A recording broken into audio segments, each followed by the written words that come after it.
Thank you very much. We may be seated.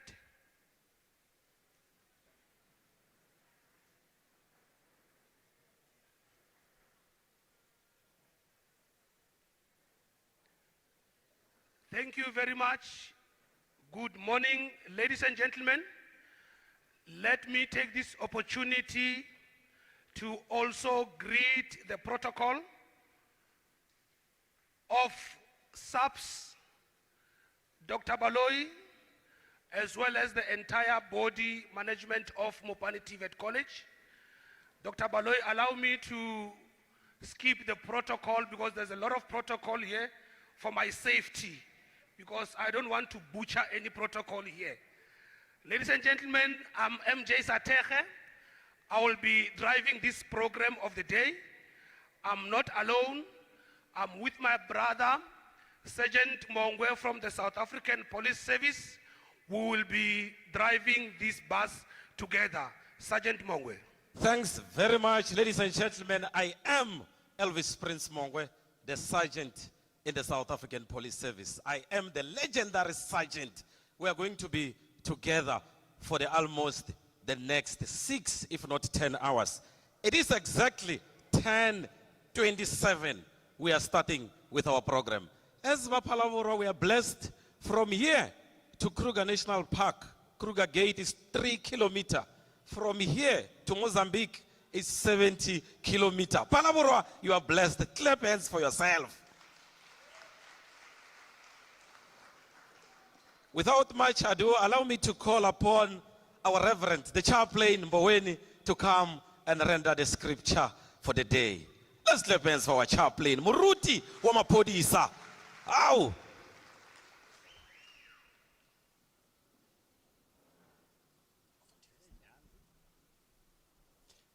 To the program directors of the day, I thank you. Let me extend my gratitude to Deputy Provincial Commissioner, Major General Skeppels, all generals present here, senior officers, the principal of the college, ladies and gentlemen, good morning. Let's find the scripture reading of the day from the book by the name of Psalms 127, verse 1. Psalms 127, verse 1. It reads thus: if the Lord does not build the house, the workers cannot do anything. There are men who watch for danger, but if the Lord does not guard the city, they will be useless. Come, let us pray. My dear Heavenly Father, unto thine hands do we commit the program of the day. In Jesus' precious mighty name, I pray. Amen.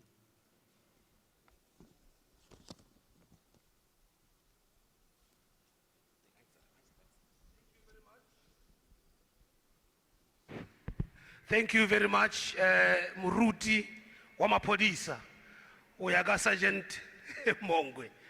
Yeah, it shows we need prayers all over Morluon, and thank you very much for being concise. Ladies and gentlemen, allow me to welcome Mrs. A.P. van Niekerk to come to the stage, or rather to the podium, and do the welcoming remarks. Ma'am van Niekerk.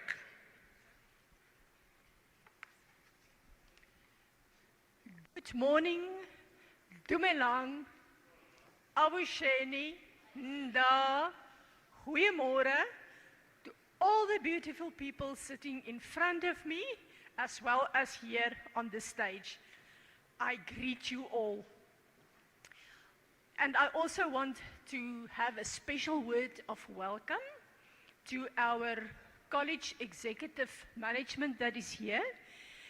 In the name of our principal, Dr. Baloyi, Mr. Mutabatsi, he's the deputy principal for registration, and then Major General Lukele, Major General Skeppers, Major General Mashava, and Major General Matonzi.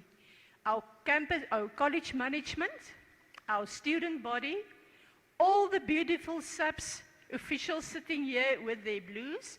You are very, very welcome. And I want to thank you, all of you, for making this day possible for us. It's an honor to welcome you to our beautiful campus for this historical moment, as it will be the first time in the history of Mopani College that collaboration of this nature is launched. Please feel free and make yourself at home. The safety of our students are of utmost importance to the college, not only on site, but also at their homes, accommodation, whether it is private or NSFAS accredited. Their safety is important. Many of our students are facing abusive behavior, gender-based violence, in the one place where they are supposed to be very safe, at home. And it pains us at Mopani, because most of us all have got children. And we can just think how painful it should be for their parents, knowing that their children are not safe. We strive for excellence, but if our students are not safe, then there can be no excellence, and the values of the college will mean absolutely nothing. I also urge the students that are present today, listen and learn. And when you go out here, please share this information with your friends. They need this information just as well as that you have it. Let's do our part to protect ourselves. We cannot only rely on the police services to protect us. We must also take responsibility for our own safety. Please don't go where you are not supposed to go. You know where are the dangerous places. Please stay away. If you have to move at night in town, move in groups. And groups is not only 2 people, it's not only 2 ladies. Please move in groups to make sure that you are safe. If you go out, tell a friend where are you going and when they can expect you to be back. Because if you don't come back, then at least they know I don't have to wait until 2 days from now on to report that you are missing. And remember, people, we don't know what scallums look like. They look like normal people, they look like good people, until they are not good people anymore. I also want to share with you just a few little bit of information. Bathrooms, there on my left-hand side, there is bathroom inside the hall. If you go out of the hall, on your right-hand side, there is also bathrooms that you can use. And if the need arise, we have got student bathrooms on the left and of the right side of the hall. You are also free to use them. Emergency exits, there are one on the left-hand side, there's one on the right-hand side. If an emergency arises, please, let's all stay calm, evacuate, fast, no running, no panicking. Outside, we have got emergency services. So should any crisis arise, we are ready to assist. And that will be all for me. Thank you.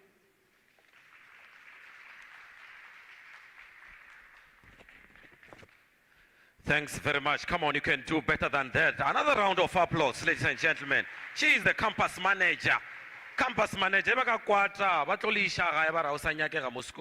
so thanks very much. We are moving with our program. We are going straight to the purpose of the day, to be rendered by the head of family violence, child protection and sexual offenses also known as FCS unit. Ladies and gentlemen, let me call Major General M.A. Lekele. A round of applause as she comes to the stage. Come on, you can do better than that. Batloli hira ele fecha kamo. Betang matsoba le bone man. Ke bona ba bagolo ba investigation ba.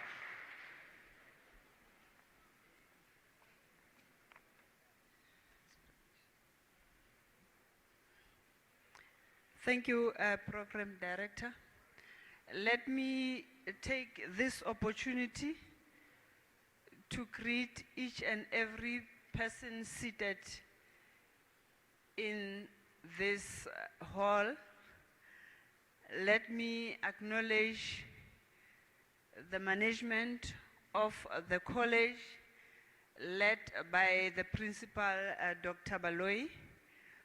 Let me acknowledge the presence of senior officers here, Major General Matonzi, representing the South African Police Service, Major General Skeepers, representing the Provincial Commissioner here in Limpopo, the District Commissioner, Dr. Palani from Civilian Secretariat, senior officers in our presence, the TVET College community, the stakeholders that have joined us today, and if there is anyone that I did not mention, please just bear with me. I've already been introduced, and let me just put a reminder that the month is March. We are still celebrating International Women's Month, the strides that have been made by all women. At the same time, it is this month that we are celebrating and making sure that our human rights are always fulfilled. The mandate of the South African Police Service derived from Section 205 of the Constitution is to prevent, combat, and investigate crime. By the way, I'm a detective. Maintain public order, protect the inhabitants and their property, and uphold and enforce the law. That is the mandate of the South African Police Service. In execution of the mandate, the South African Police Service has formulated strategies that are aimed in making sure that the mandate is fulfilled. Various strategies that have been implemented includes fighting violent crimes, contact crimes, crimes against women and children. These are all strategies that are aimed in making sure all learning environments, that includes campus communities, that the environments are safe and conducive for learning, for students, for educators, and lecturers on and off campus environment. The beginning of this financial year, the South African Police Service, in partnership with the Department of Higher Education and Training, has been rolling out the program of Community Safety Forum at various campuses and TVET colleges in the country. I must mention that the main launch was done at the University of the Free State. There was a launch at the University of KwaZulu-Natal. There was a launch at TUT in Pretoria. There was a launch in Sefako Makgatho University. There was a launch in University of Limpopo. There was a launch at Vembe at TVET College. And today we are here in Mopani TVET College to launch the very same program. The initiative is aimed at a better response to incidents that are taking on and off campus. We will know as students, we will know as lecturers, there are a lot of crimes that affect the campus community. Over and above GBV, gender-based violence, and femicide, we know there are thefts that are happening within the campus community and out, whereby out is on your way to or back from the college. When you are at your private residence, for you to be able to attend the school, even the ones that are staying on campus. We are having cyber crimes that are affecting the school or the campus communities. All those crimes, all those incidents, it is important for us as the South African Police Service to enhance and make sure that there is strong partnership, there is effective communication, there is quicker response as and when those incidents happen. We did not come here because this college is a bad college. It is not. All that we are doing is to make sure that there is peace and harmony within the campuses. Even when it comes to a situation whereby there are dissatisfactions amongst the students towards the management, all those actions must be done in accordance with the law so that all the challenges are being addressed adequately and in a proper manner. Criminals are taking advantage of the vulnerables, and I must also remind the campus community that one of the things that government has done, and I think General Matonzi will come and touch on that, the legislative frameworks that have been amended to accommodate the campus community. There is a Criminal Amendment Act that have been amended to accommodate all the students that have raised the age to 25 years. This is in itself to show that the government really cares, and we know as students where you are vulnerable. So you have been identified as that vulnerable group to make sure that you don't become victims of gender-based violence. And let me also remind you that as much as you came to the college to learn and make sure that you achieve your academics, it is also expected of you that you take responsibility of your learning. There are no quick wins. First thing first. This is a challenging moment in your lives where some of you is your first time to go out of the family and you want to explore. As you explore the world, make sure that your actions are responsible.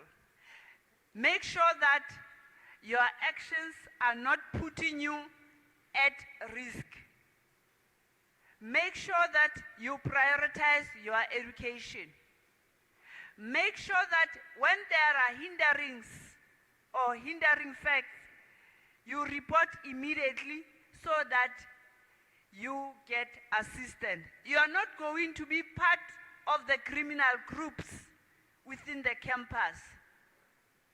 We might have those ones that are here with wrong intentions. But let's make sure that we avoid wrongdoings and we report as and when we see those things. And let's approach the management. If there are things that we are not satisfied with, I know there is student leadership. Let's use that platform to make sure that all the challenges and frustrations are aired. We want to see harmony in all campus communities, and the lecturers at the same time, they must also feel free to render the services that they are expected to render. And with this, I'm saying we are here at the South African Police Service. Again, we are reinforcing our commitment towards the school and campus community. We are here for you to make sure that your safety and the learning environment is not compromised. Thank you very much.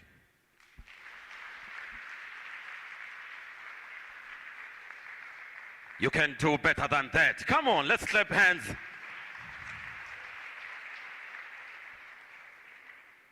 Thanks very much. We are moving with our program to unpack the campus safety framework. Ladies and gentlemen, allow me to call the head of social crime prevention all the way from the national office. Ladies and gentlemen, let us stand on our feet as we usher Major General T.N. Matons. Let's stand on our feet. Let's clap hands. Show some smile. Show that you are happy. Leadership is here. The leadership is here.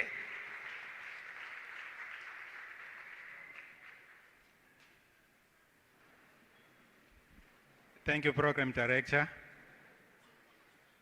Thank you, Program Directors. Let me acknowledge our Principal, Dr. Baloyi, the campus manager, Mrs. Van Niekerk, and the entire management of the college, the deputy principals and the acting principals, and all the senior officials or the executive of the college. Let me also acknowledge our colleagues, starting with General Lekele from Head Office, Pretoria, the Deputy Provincial Commissioner, Major General Skiepers, the District Commissioner with us, Major General Mashaba, our senior officers, I saw Brigadier Potgieter and Brigadier Van Staden, the other brigadiers who are present, the station commander,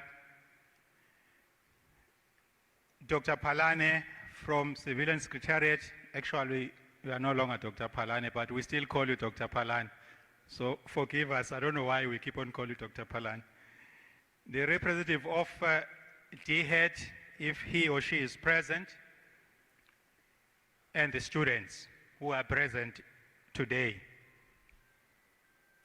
Major General Matons has been, as the program director has already introduced me. I'm just going to take you through what this program is all about. That's basically what I'm going to do this morning. without wasting time, I'm going to start from here. I think it's always important that when we undertake any program, we start with the policies. Where do we draw our mandate from? As SAPS, we are established by the Constitution. So we didn't wake up and just became a police service. There's a Constitution that says there must be a police service.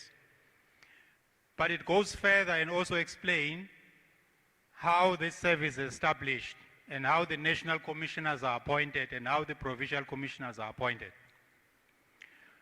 But we also have the South African Police Act as well, which is also a regulatory framework that regulates how we operate.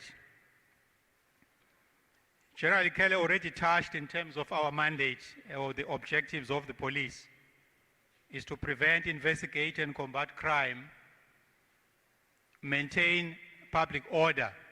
So in other words, if there is a disorder, we are mandated by this Constitution to intervene, to uphold and enforce the law. In other words, our responsibility is to make sure that we enforce the law as it is. But what we don't do as SAPS, we don't make laws ourselves. We only enforce them. In other words, we make sure that people comply with the laws, but we don't write the laws ourselves. I think that's very important to understand. And lastly is to protect and to secure the inhabitants of the Republic. Our job is to protect anyone who finds himself or herself in South Africa, irrespective whether the person is illegal or not. And that is very important because it causes confusion sometimes. Everyone who resides here, we have a responsibility in terms of this Constitution to protect them, whether they are illegal or not. Now, as I said, my job this morning is to indicate what is this program all about. Firstly, it's important to indicate or to remind you that we have challenges in terms of crime. I'm sure you all watch the crime stats released. You can see the picture, and it's also available online, and everywhere you can see where the challenges are. Because of these challenges, it's important that we find different solutions to crime. In other words, there is no one solution that we can sit here and say, as long as you deploy officers, everything will stop. That's not going to happen. Also, what is important to note is that the institutions of higher learning, like the college where we are here, or universities, they are not exempted from crime. In other words, if crime is high outside, we're also going to be victims of crime. But more than that, the majority of crime is committed by young people. That's what we find. That's what we find in prison, that we find all kinds of crime. The majority of crimes are committed by young people. Hence, it's important that we engage you this morning and beyond today, actually. But these incidents of crime, they also happen in universities and colleges. They range from the smallest common assault to rape and even murders. And I'm hoping you haven't experienced a murder in this college. I'm not aware. But these incidents, they happen everywhere. They may happen inside the university, but they may also happen outside the university. If we look at the recent crime stats, as I said, these crime stats are in public. They've been released by our minister. Just to give a snapshot of some of the contact crimes. Contact crimes are those crimes that involve the person. These are the crimes that brings fear because they touch your privacy, they touch your space, they affect you as a person. So we call them contact crime. If we look at the last column on murders, we can see that murders went down. But it doesn't mean anything. At least to me, it doesn't mean anything. The reason for that is the numbers are still high. So these are murders. And what is murder? Murder is intentional killing. These are not road accidents or anything like that. These are intentional killing, whether in the process of committing other crime, whether they are domestic related, whatever the reason, but these are intentional killing. So that means that 6,351 people were killed in 3 months. That's basically what it means. Then we look at the sexual offenses. I'm just looking at the last quarter, which is October to December of last year. These are the stats that have been released recently. So they are available online as well. Rape cases, 11,430. Again, the number is very high.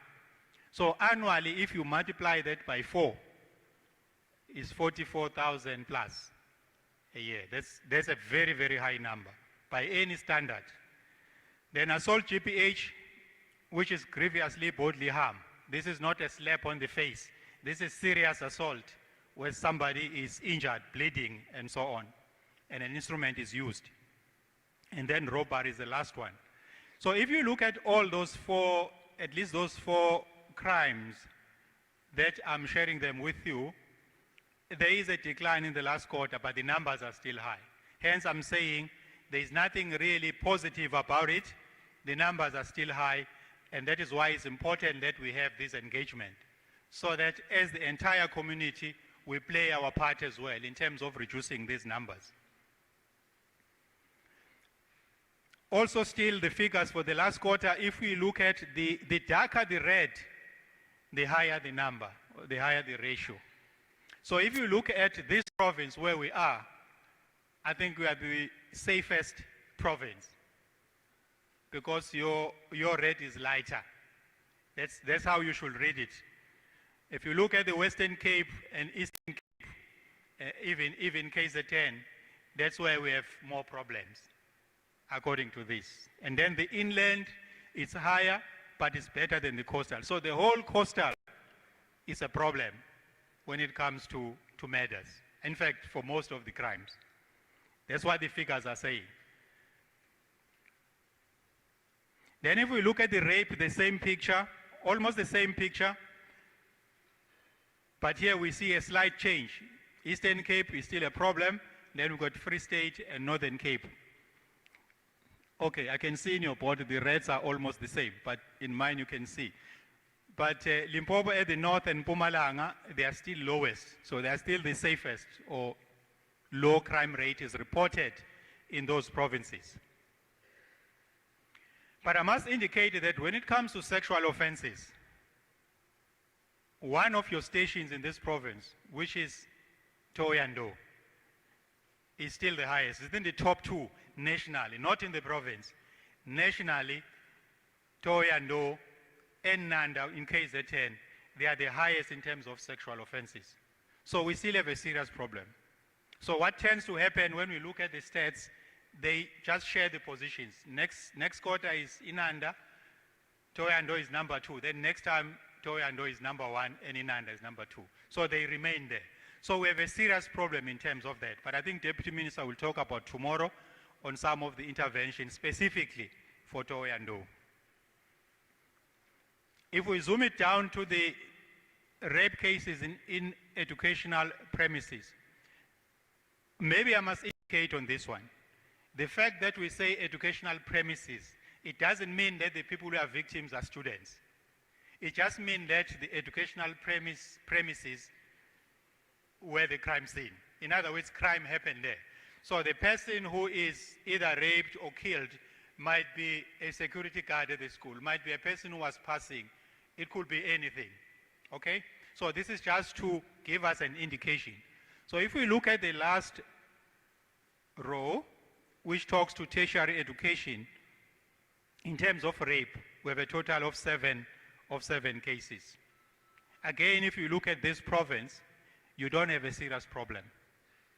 But again, the process that we are engaging on is a proactive program, meaning that we don't intervene because there are problems. We intervene to make sure that we maintain safety. And I want you to understand that difference. We don't intervene because we have a problem.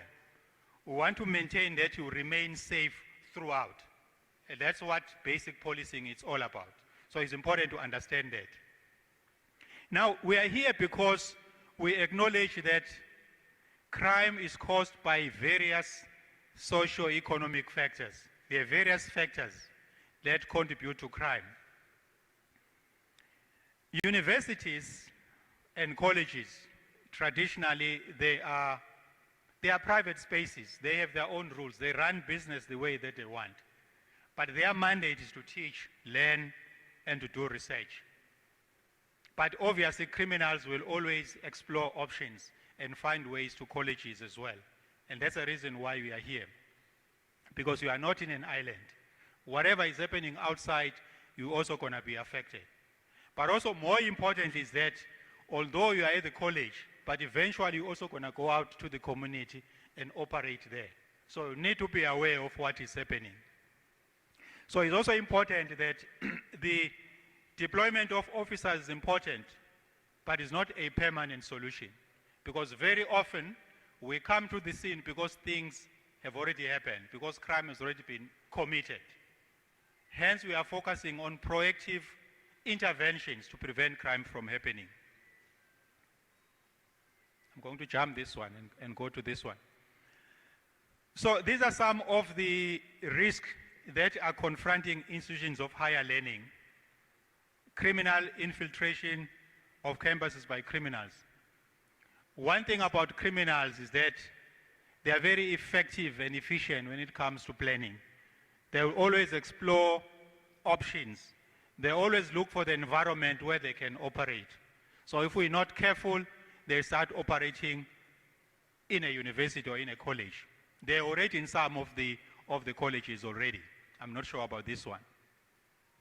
Secondly, the risk as well is criminally organized student protest, where you find a situation where criminals, to get access to a college, they will mobilize or incite students to start something, but there isn't really a complaint or any issue. But they take one issue, make it big, there is disruption, then they can get computers from your lab, or they can burn a library. In the process, they're able to steal certain things.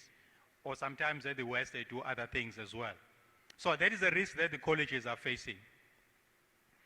Thirdly, it's also a risk of criminals hiding at the university. I say there is good control in terms of access in these universities.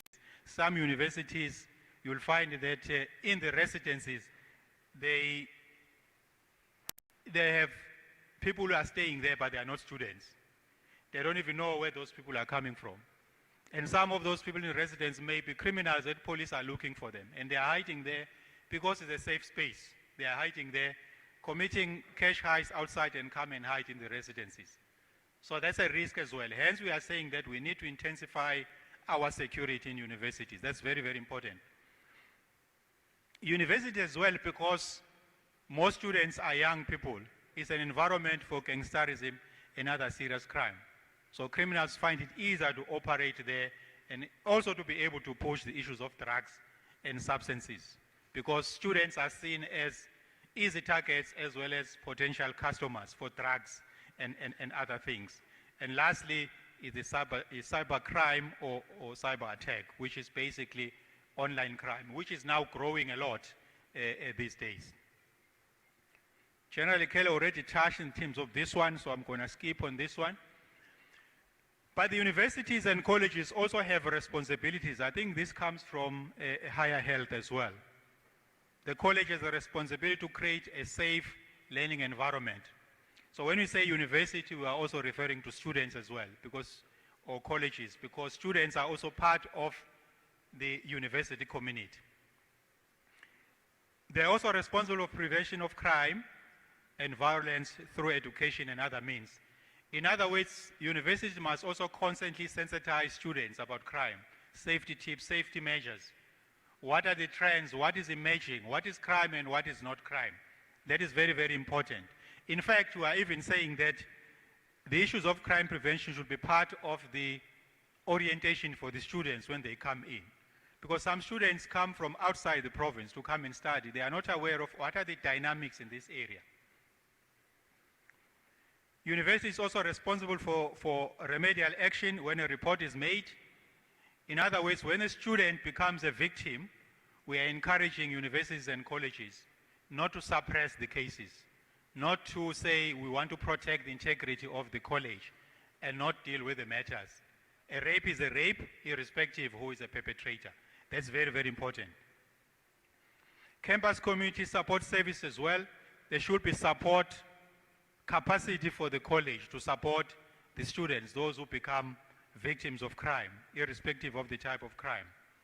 And data collection and knowledge management. This talks to the fact that for you to manage something, you must have data to understand what is the scale and what is causing it and where it's coming from. This basically is important. It assists you to respond better. So what is this program is all about? Is to enhance safety and security within the institutions. So what we are saying is that we need to make sure that we intensify the safety of the universities and the students included. And to do that, we acknowledge that you need the student community to play their part, but they also need to be aware of what are the challenges that are outside. So that's what this program is all about. What are we trying to achieve?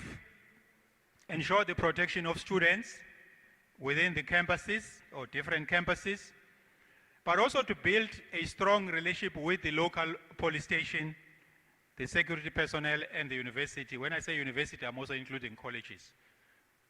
So don't get confused there. When I say university, stroke college, it's also included. Brigadier is going to touch on the E2, which is the partnership with the private security. So we are saying that it's important that we identify all the relevant stakeholders locally who can play part in terms of the security of the students, but focusing more on the proactive side. I want to stress that, because we are not talking about a situation where things are out of hand, because when things are out of hand, you have to stop the fire. It's simple as that. But we are talking about proactively identifying the risk and the challenges and dealing with them before things get out of hand. Undertake joint proactive crime prevention initiatives.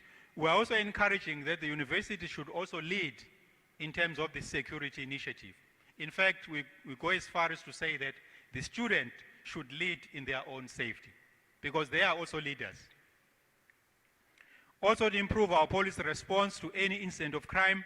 So through the campus safety structure that we are establishing, if the structure is working the way it should be, in other words, our response will be better.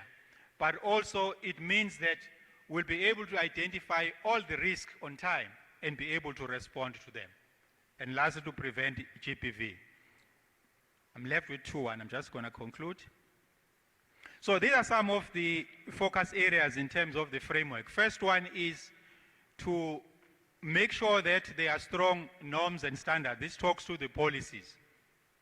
There are laws, there are policies, but we can also have our local agreements or protocols if we like.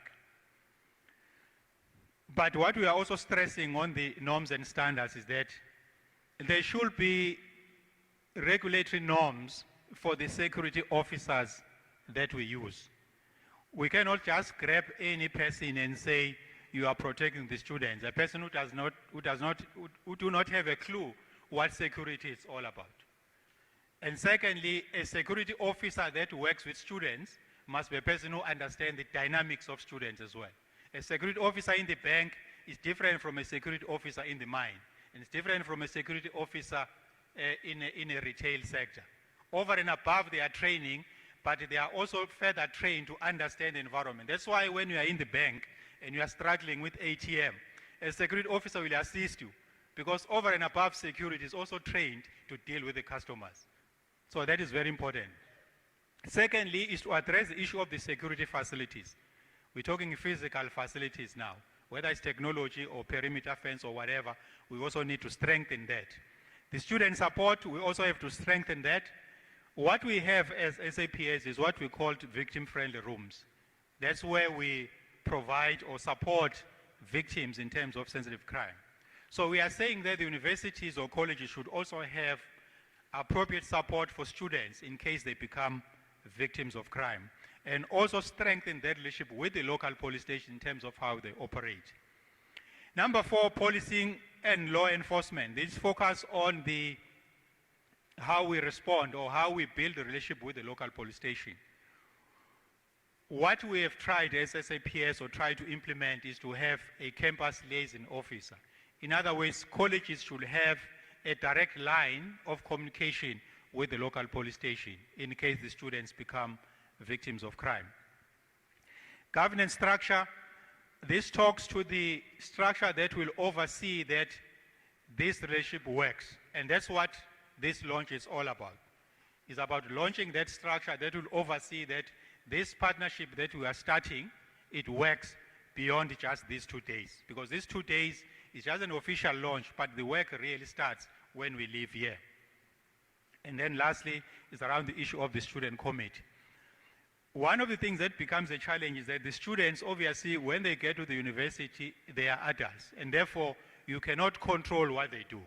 They move around, they disappear.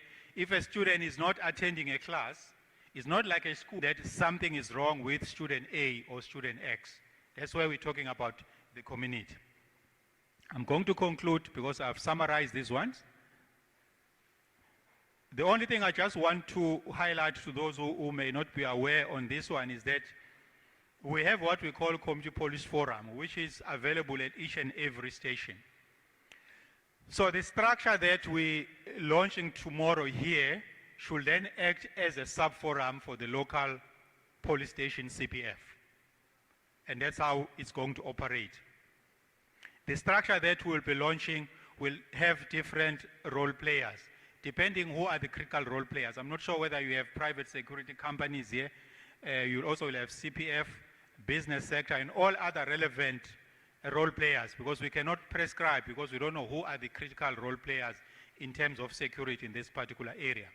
But those that are critical, we are saying the students, the SAPS, the CPF, the campus protection services, as well as the management.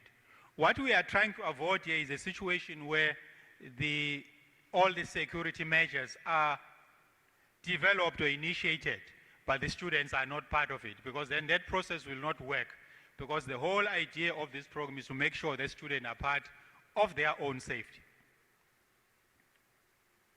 Then as I conclude, I just want to stress these few points, that we do need to focus more on involving all the relevant stakeholders, and we believe it's important that all the relevant stakeholders play their part. But we also need to say that the structure that we established must constantly analyze their challenges, because for those areas that are located in areas where crime is high, the university will also be affected. In other words, if we have more drugs here, the university will also experience the same. If you've got more sexual offenses, the university will also get the same, because you are not in the island. We also want to indicate or stress that this program is about making sure that the universities and colleges remain the safe spaces for education, learning, as well as research. And also it's important that we don't make crime prevention as a last resort, but it must also be a critical item in our agenda as a college management and different structures. It must not be something that is left to security officers who say, okay, if there's problem with security, just either call the police or call the security officers to take care of that. It must be a matter that is discussed, analyzed, the risks are assessed on a continual basis, and response plans are developed to respond to that. We also want to stress that through this program, what we want to achieve from a national perspective is that there are uniform standards for security in all the universities and colleges across the country. If we can achieve that, and then we believe that we'll have safe spaces for our students. Thank you very much, program directors.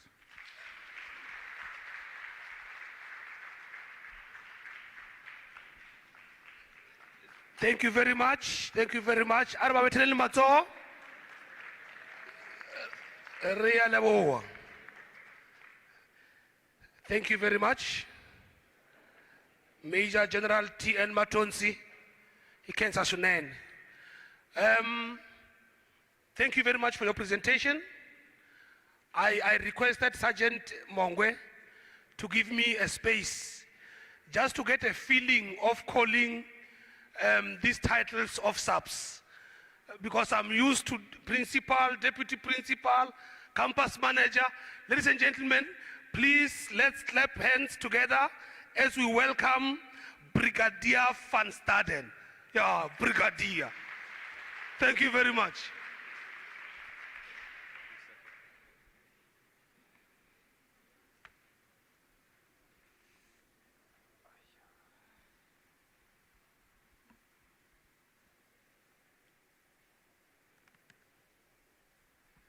Avusheni. Halala, Limpopo province, halala. The safest province in South Africa, halala.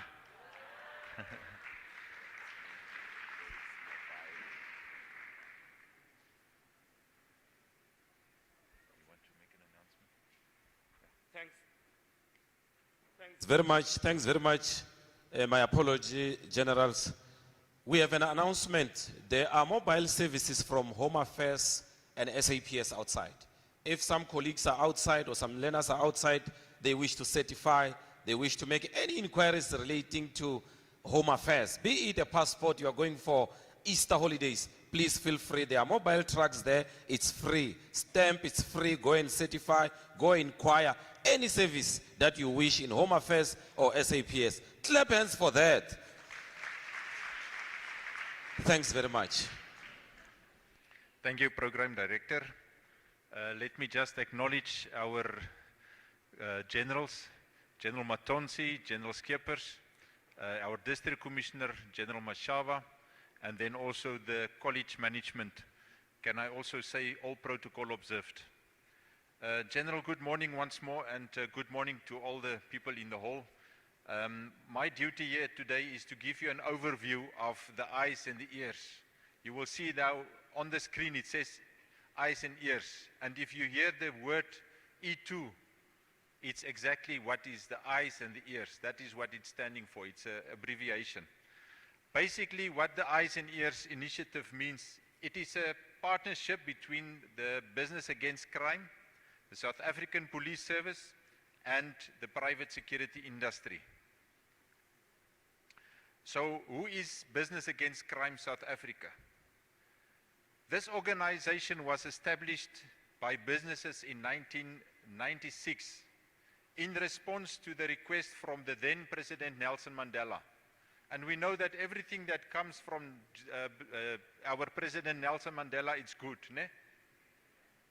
So he initiated and he invited businesses to say, join hands with government. Government cannot fight crime alone.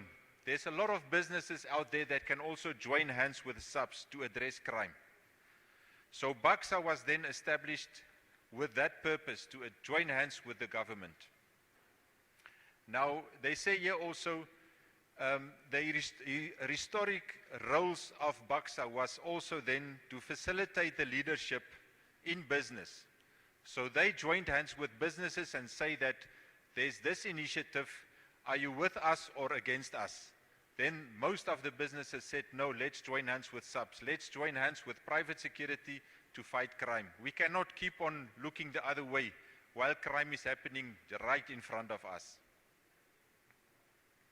So the background started there to say that the Eyes and Ears was this partnership between SAPS, Business Against Crime, private security, and they also recently included non-private security industries. Those are your farm watch systems, people that are also taking security as one of their responsibilities, to say that we are having this initiative and we are looking at crime prevention, but where do we fall in? Now that is exactly where they fall in. Through a memorandum of understanding, it's not just to say I'm joining hands with SAPS, I'm going to fight crime. There are certain roles and responsibilities that needs to be stipulated, and then that is governing what can everybody do and what should not be done. Otherwise, you will have these vigilante groups that join hands with the police, and they like to do the scope, and I don't want to say the other word because it's actually a swear word. You kick and you assault people while you are arresting them, and that is not what we do. And that is also not what we stand for. We are also using the footprint of private security. to assist us. You will know even in Palaborwa town here, you will have a small group of police vehicles that might patrol. If I ask the station commander, maybe you will be surprised that there's sometimes at night shift only 1 or 2 vehicles patrolling, Colonel. So in order to use the footprint of private security and using the other eyes and ears on the ground, we say let us join hands. There are private security companies in this town. That gives us then the leverage of the extra vehicles, the extra people, the extra eyes and ears that are there with this goal to prevent crime. So the private security through BAXA have at least one representative in my office. That is the Provincial Operational Command Center. So you are learning today, ne? POCC. If you hear this word POCC, it's the Provincial Operational Command Center. We also have the same office at district level, then that it becomes now the DOCC. So the information that we are getting outside or the public are getting outside, either through cameras, CCTV systems, your LPR license plate recognition cameras, is then channeled to this office, where we then activate either police or private security to go and assist. So in that office, the private security will then consult with the relief commander to say that there's this vehicle following cash in transit vehicle, for instance, giving us a clear description of the vehicle, and then we activate the police members on the ground. Obviously, a lot of times, you will already have a private security company in that mall that we are now sending police vehicles to. Police vehicles might be patrolling in a village far from that mall, for instance, or far from the highway. Then we activate the private security to say, come, please assist us there. All private security participants communicate then with the PSI staff, that's your private security, through there's a radio channel that we've established, and there's also your normal cell phone communication with telegrams and WhatsApp groups that we can then spread the message as far as possible and as soon as possible. The purpose of this eyes and ears is to use the private security industry and the approved non-private security industry role players, their geographical deployment footprint. As I've mentioned, there are more than, I think South Africa has more private security companies or members than SAPS as a whole. So we are using that footprint to assist us. We are also using their technology and all their sources that they have of information. So I've mentioned before the LPR cameras that are on the highways and byways. You will see sometimes even the farming communities now, they are establishing ANPR cameras. We have the same system on some of our cell phones where you can then read number plates. So we are using that technology to create situational awareness, to say that we are talking to each other and then we are now responding. That is the operational response that is mentioned there. To hotspot areas, violent crimes, trio crimes, we've mentioned, General Matonsi presented your robberies, aggravating, house robberies, vehicle robberies, those kind of things are part of the trio crimes, with a specific emphasis on crimes which are heavily dependent on situational information. So it's not your normal assault or what, it's the serious crimes that we need to give attention to. But it also includes those other less serious crimes. When you are in a city like Polokwane, we are using the CCTV system of the municipality. Now that's why we say it's an integrated approach. Those cameras are not police cameras. It is an existing infrastructure that is already there that we as police can then also utilize to prevent crime. So basically it's to improve situational awareness of SAPS, enhance operational response by using other role players, use all sources of information, the cameras, your cell phones, and then also to assist each other. Everybody is always saying we are working in silos. This project exactly say that we cannot work in silos. We cannot say the police is responsible for crime prevention. What about people that see crime that is happening on a daily basis and just remain quiet? We cannot let that happen. So the objectives here, situational awareness, the integrated formal mechanism that we talked about, operational response, allow the private security industry to assist each other, and SAPS. The participation is voluntary and at no cost. We don't request monthly fees or enrollment fees or something like that. If you as a company or if your security is registered, you can join hands with SAPS. Then the responsibilities and liabilities of each and every participant is based on our current laws. Nobody can say that now that I've joined hands with SAPS, I can now investigate a case. You as a private security company cannot investigate crime. So we are drawing a specific line. Your laws and your policies are still applicable, and obviously the laws of the Republic of South Africa. All these groups, they incur no liability for any conduct or omissions on behalf of participants or individuals. So you cannot now say, no, I'm covered because I joined the police. If you assault somebody, you will still stand trial for that assault. You can still be arrested.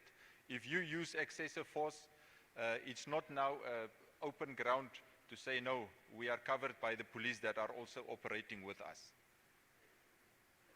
Now, the collaboration is explained in this diagram.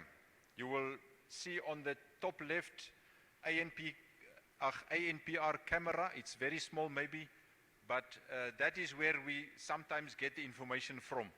The ANPR system is linked to different clouds that receives information on stolen vehicles, vehicles used in crime, specific vehicles or specific descriptions that were sent to the cloud. That becomes then a vehicle that is we are interested in as SAPS or private security. There will be a hit on one of the cameras showing that there's an alarm on that registration number. It might be a white Fortuner registration number, Hotel Kilo Bravo, what. Then the ops room becomes aware of that hit. This vehicle is on the R81 towards Giani, approaching Humo village. Now we know that, okay, the next police station is maybe Bellevue or Giani police station. Let us inform them. But they know there's a private security company that is in the same village before Giani. Now it's just basically to say that we communicate through our hand radio systems that we have. Then we activate the security companies and the SAPS to assist us. All this information is then from the POC to the DOCC that is then coordinating. We activate the 1011 police, we activate the resources of private security, and then the information is related. You will see on the WhatsApp groups, we have so many WhatsApp groups and Telegraph groups that instantly the information reaches everybody. And then everybody knows, although you are expecting that vehicle to go to Giani on the R81, there might be a turn off to Zanin or to Louis Trichardt that then the vehicle is taking. So if anybody becomes aware of that vehicle now is not on the way to Giani anymore, we share that information and then we know to relay the vehicles or to change direction.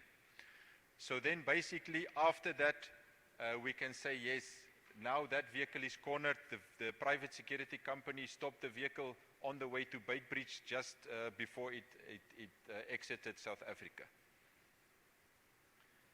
So what has the E2 advanced into? The E2 gave us a structure, a well-established structure to say that we are now collaborating between businesses and SAPS. It is also not only a well-established channel for sharing of information with SAPS and businesses, but also an effective example of a best practice for managing partnerships with government. The E2 has also further become a well-established channel for most of BAXA's initiatives in collaboration with the SAPS.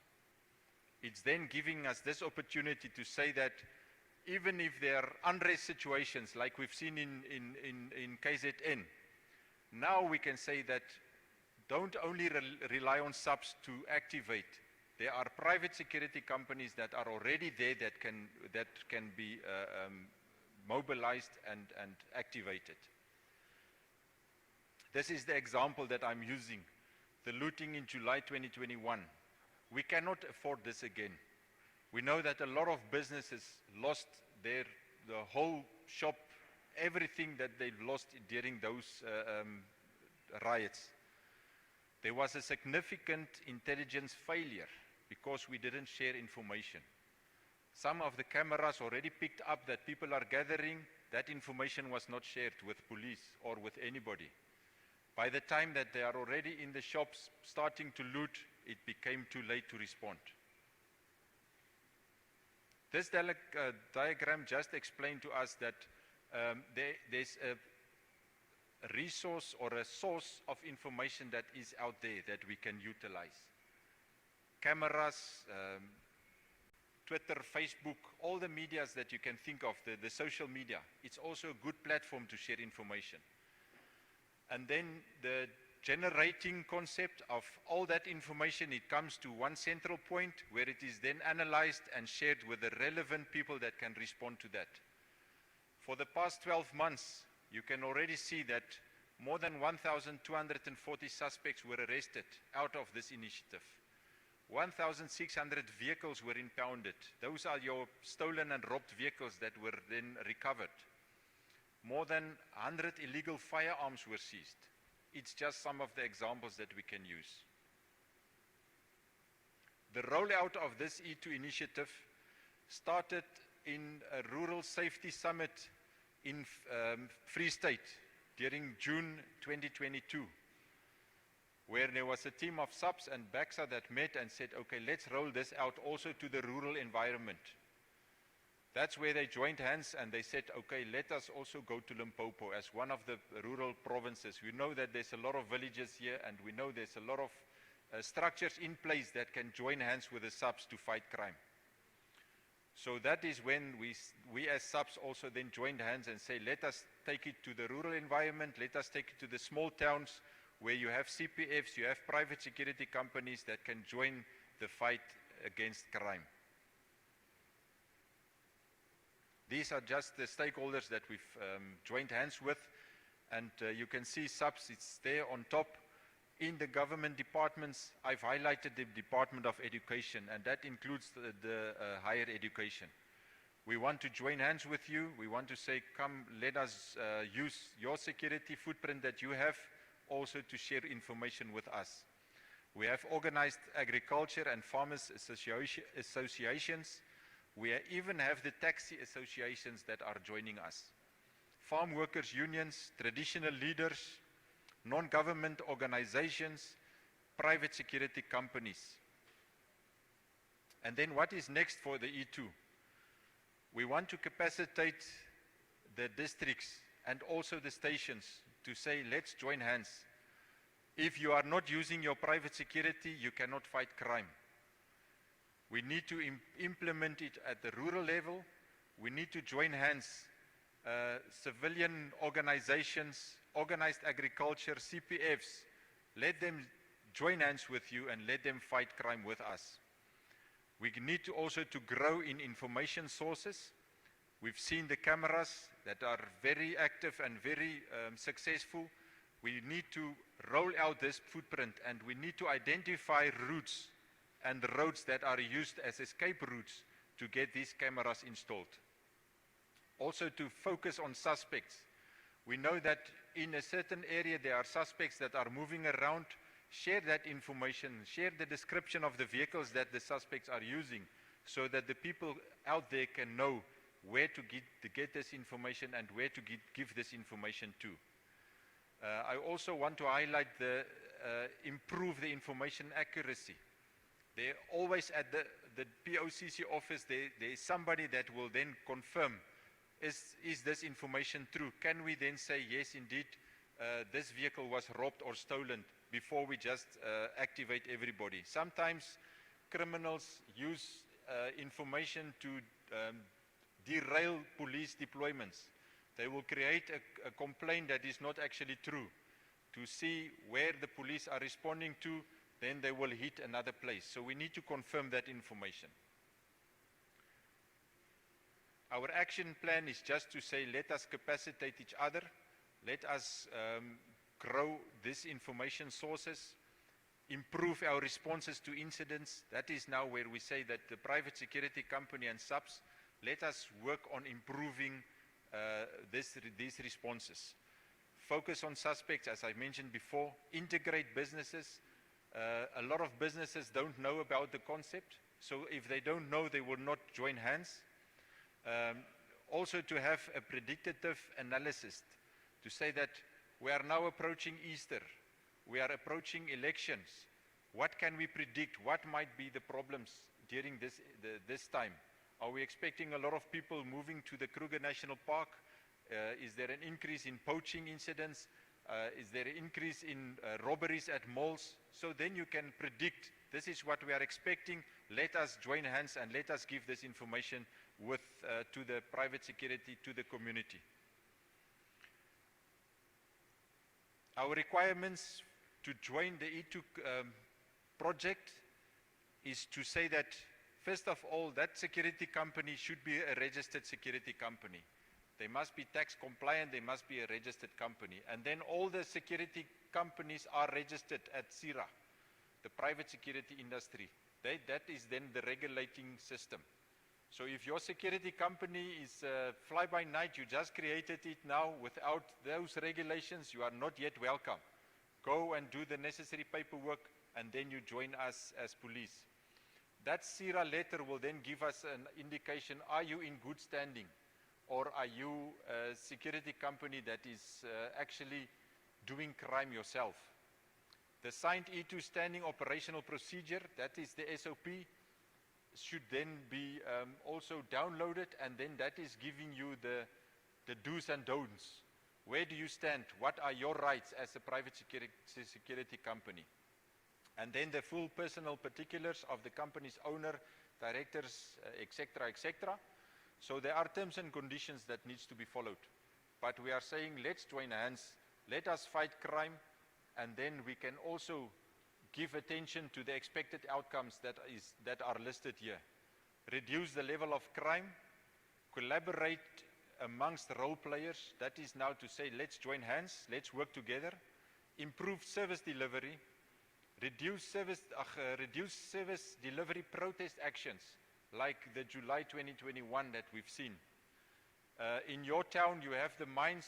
Sometimes it's also, there's an early warning to say that there's a labor issue that is now coming out of this mine. What are we doing? Are we waiting for them to first burn tires and close roads? No. If you have that information beforehand, you can act before they act. A safe and secure community and synergy between all the role players.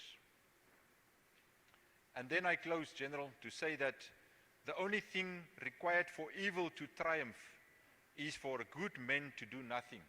If you keep on saying, I didn't see that, I didn't hear that, let me rather keep quiet, let me stay at home, let me do nothing, crime will escalate, crime will go up, and everybody will blame you to say, why didn't you report that crime? Why didn't you say that your neighbor is hitting his wife?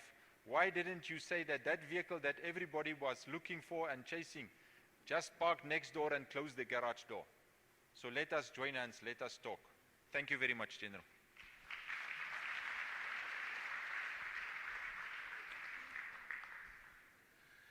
Let's give him another round of applause as he...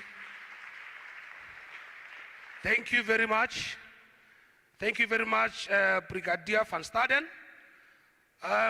Ladies and gentlemen, our program is moving quite nicely. Mopani students, are you all right? This is your information. Our government is very serious about your safety and my safety. Hence this kind of initiative. So, yeah, they are here to assist us. Ladies and gentlemen, we move along. Brigadier Van Staden, I've learned some terminologies here. POCC, DOC, E2, so you can give me a rank because of these terminologies. Ladies and gentlemen, let's give our Mopani TVET College Occupational Health and Safety Rep, our officer, so to say, Mem Mabunda, who will be joining us to talk about the campus safety. Safety at our campus. Arriba Belin Maboko. Eba Bela Maboko Bakarbata stage in. Ikensa But this is Limpopo Combo. Tabela FM, Mungana Lonen. Thank you, Program Director.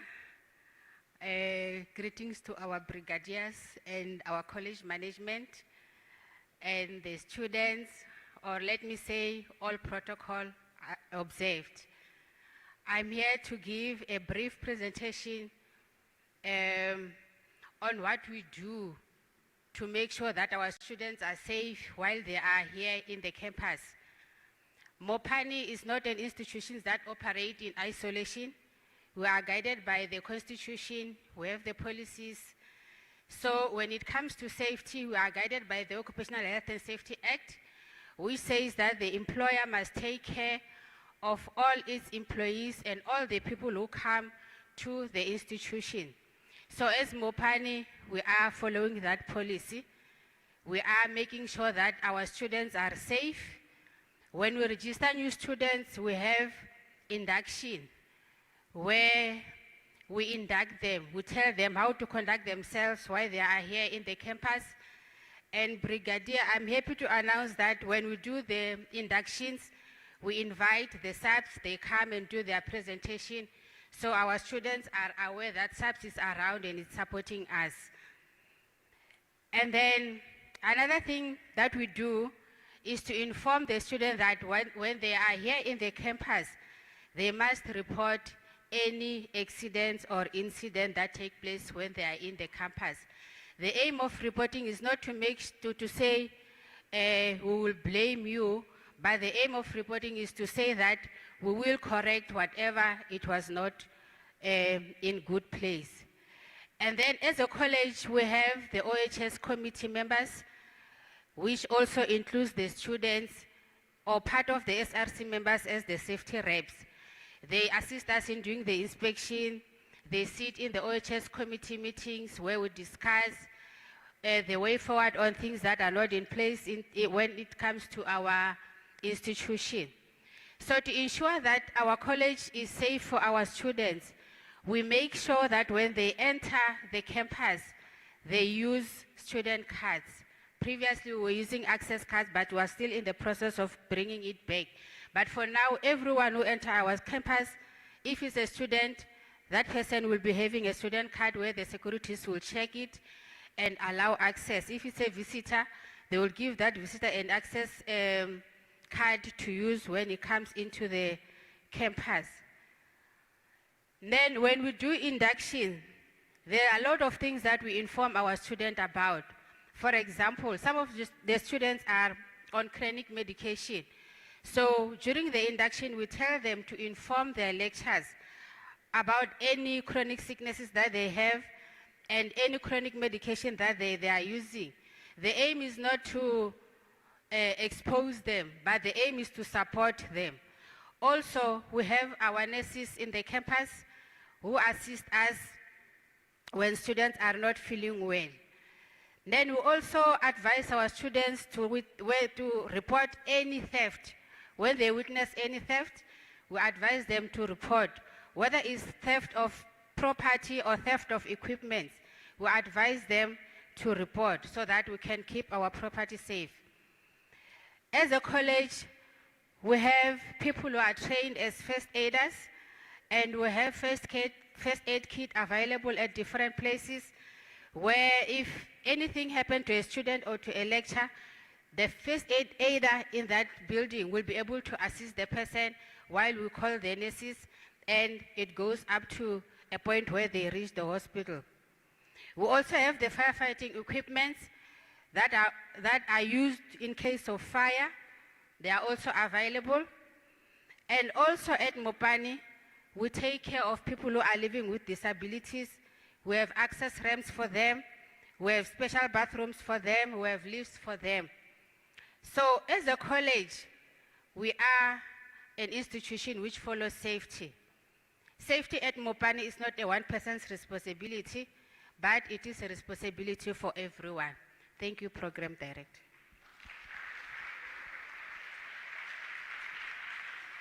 Come on, you can do better than that. Thanks very much. Varna na takwala basubeke kahle ibele ni maboko ni takwala. Minge bi amla bako aiti. Thanks very much. We're moving with our program to present on legislative framework on gender-based violence and femicide. Let me call from the Visible Policing and Operations, Colonel M.H. Mukofi. Let's clap hands. Oh, already here, my colonel. Sharp and short. Thank you very much, program directors, and a very good afternoon to all my generals, General Mashaba, General Escapes, General Matonzi, General Lekele, Dr. Baloi, Dr. Mutuwazi, and Mefan Nikek. You are all greeted, on all protocol observed. Thank you very much. General, I think I should also indicate that Mopani TVET, actually, when we looked at the concept document and when we engaged them, indeed, there is no much crime happening in this campus. I should state that they were mentioning of some steps that are taking place, you know. So I do agree that we didn't come here because it is a hot spot. You are not a hot spot, Dr. Baloi. This is a proactive measure, as General has already indicated, that we do not need to come here to come and extinguish fire, but we are here to cement and to, if the relationship is there. I heard the previous speaker here mentioning that they are working well with the police. So we are here to strengthen and reinforce that working relationship, you know. And then we really have to thank Mopani TVET for opening the doors for SAPS and to collaborate with the SAPS. Gender-based violence in general has just been declared as a disaster. It has just been declared as a disaster, meaning we all have to put our hands together, collaboratively so, in working together in addressing the scourge. It was a disaster. I mean, it was mentioned as a pandemic. It was mentioned as a priority. It has just been declared as a disaster, meaning we need to mobilize more resources to address this issue. Although the states have indicated that, you know, in this area, there is no much of, you know, gender-based violence and sexual offenses taking place. However, we know that you are not an island. What happens in the society is likely to creep into the institution, as it was mentioned here earlier on. I will touch on the legislation that SAPS implement in dealing with the gender-based violence and femicide in the country.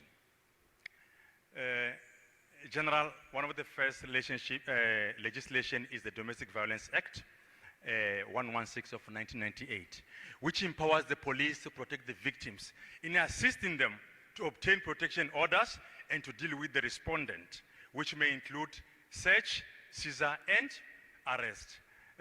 General, you mentioned earlier that when students are here, they left their families. I don't know, Dr. Baloi, if there are any domestic relationships happening in the campus. However, we know that these people, they are in a particular age of, you know, adults or youth. However, this is applicable in a instance where there is a domestic relationship. People who are residing as lovers or who are in a loving relationship. Are we in a loving relationship, the students? Can I hear that? No, not at all. However, if it does happen, you must know that police are there to assist you. The next one is the Criminal Law, Sexual Offenses and Related Matters Amendment Act 32 of 2007, which creates a number of sexual offenses general. General Lekele mentioned the issue of having to talk about the protection of the vulnerable people, whereby it also, the government has realized that we need to protect the vulnerable people and upped the age of the people that are vulnerable to the age of 25 to include the students that are in the institutions of learning like Mopani TVET. Protection from Harassment Act, that is 17 of 2011, provides for the protection of victims of harassment by affording them the right to apply for protection order as an effective remedy against harassment. So if you are being harassed, although you are not in a domestic relationship, so you can also apply for a protection order against the person that's harassing you using the Protection from Harassment Act 17 of 2011. Police will assist you. Prevention and Combating of Trafficking in Persons Act number 7 of 2013, which gives effect to international obligation to prevent and combat trafficking in persons.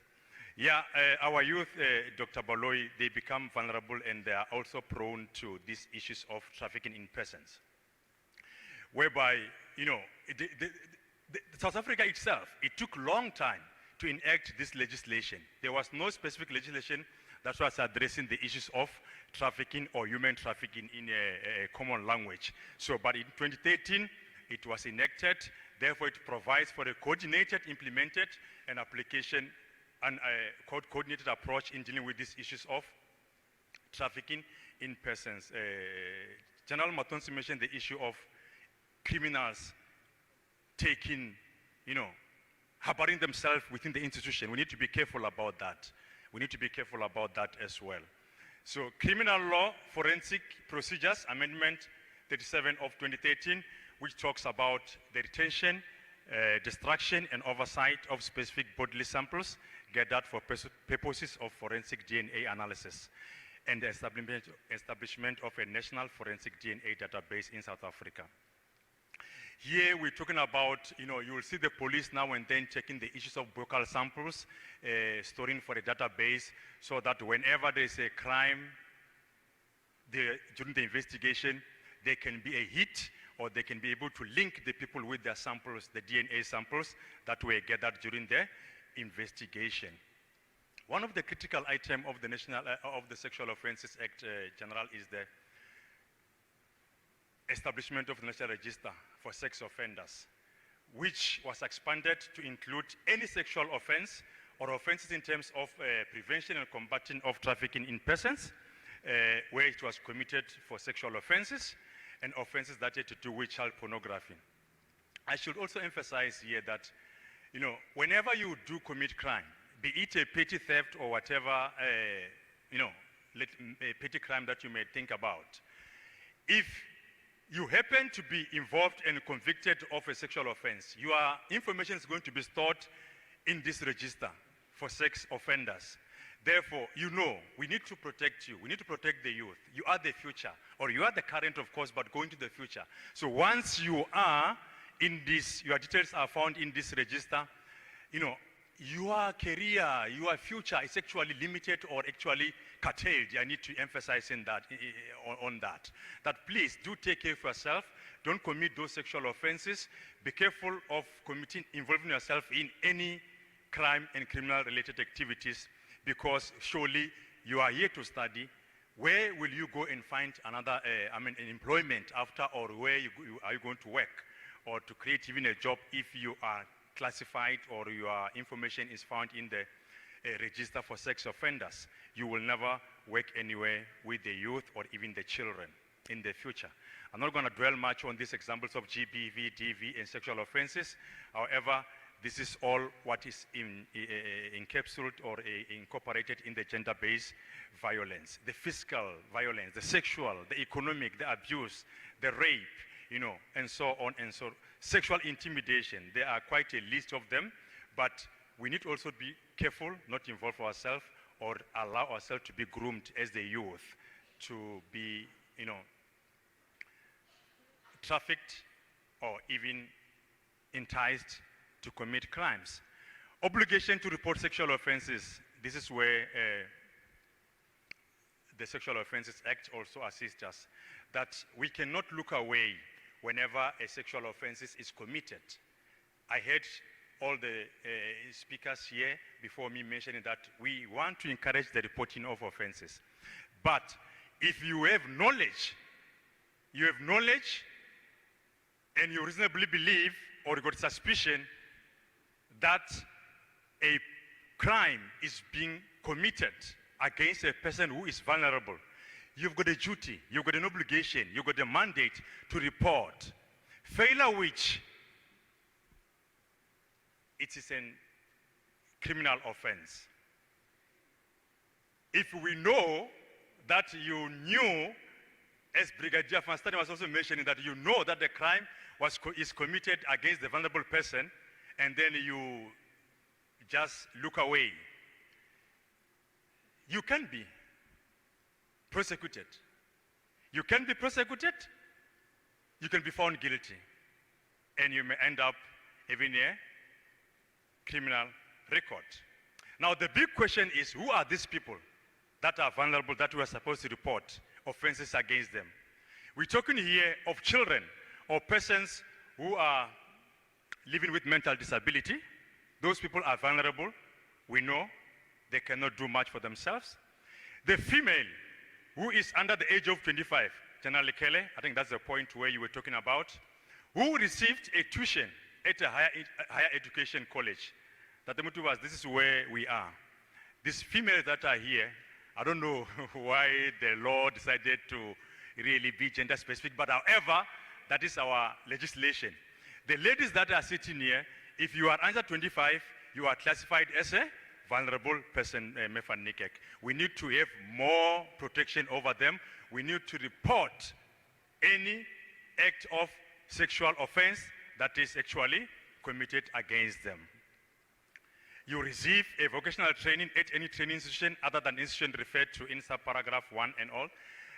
You live in a building or structure or facility used primarily as a residence for any of the persons referred to in subparagraph 1 and 2. Persons who is being cared for or sheltered in a facility that provides services for victims of crime. A person with physical, intellectual, or sensory disability, or a person who is 60 years or older, or a person who is also cared in a facility providing 24-hour care to such persons. So our government, don't you want to clap hands for it?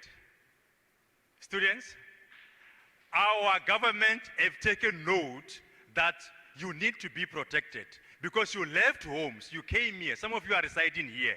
Therefore, you need more protection than any other person that is on the street. I think that is a good from the government. All what is remaining is to implement and implement and implement. The mandate of SAPS and the CCF campus community safety structure within the Institute of Higher Learning. I'm not going to dwell on this one very much. However, we're talking about more regulated partnership, which is necessary for SAPS and the campus community.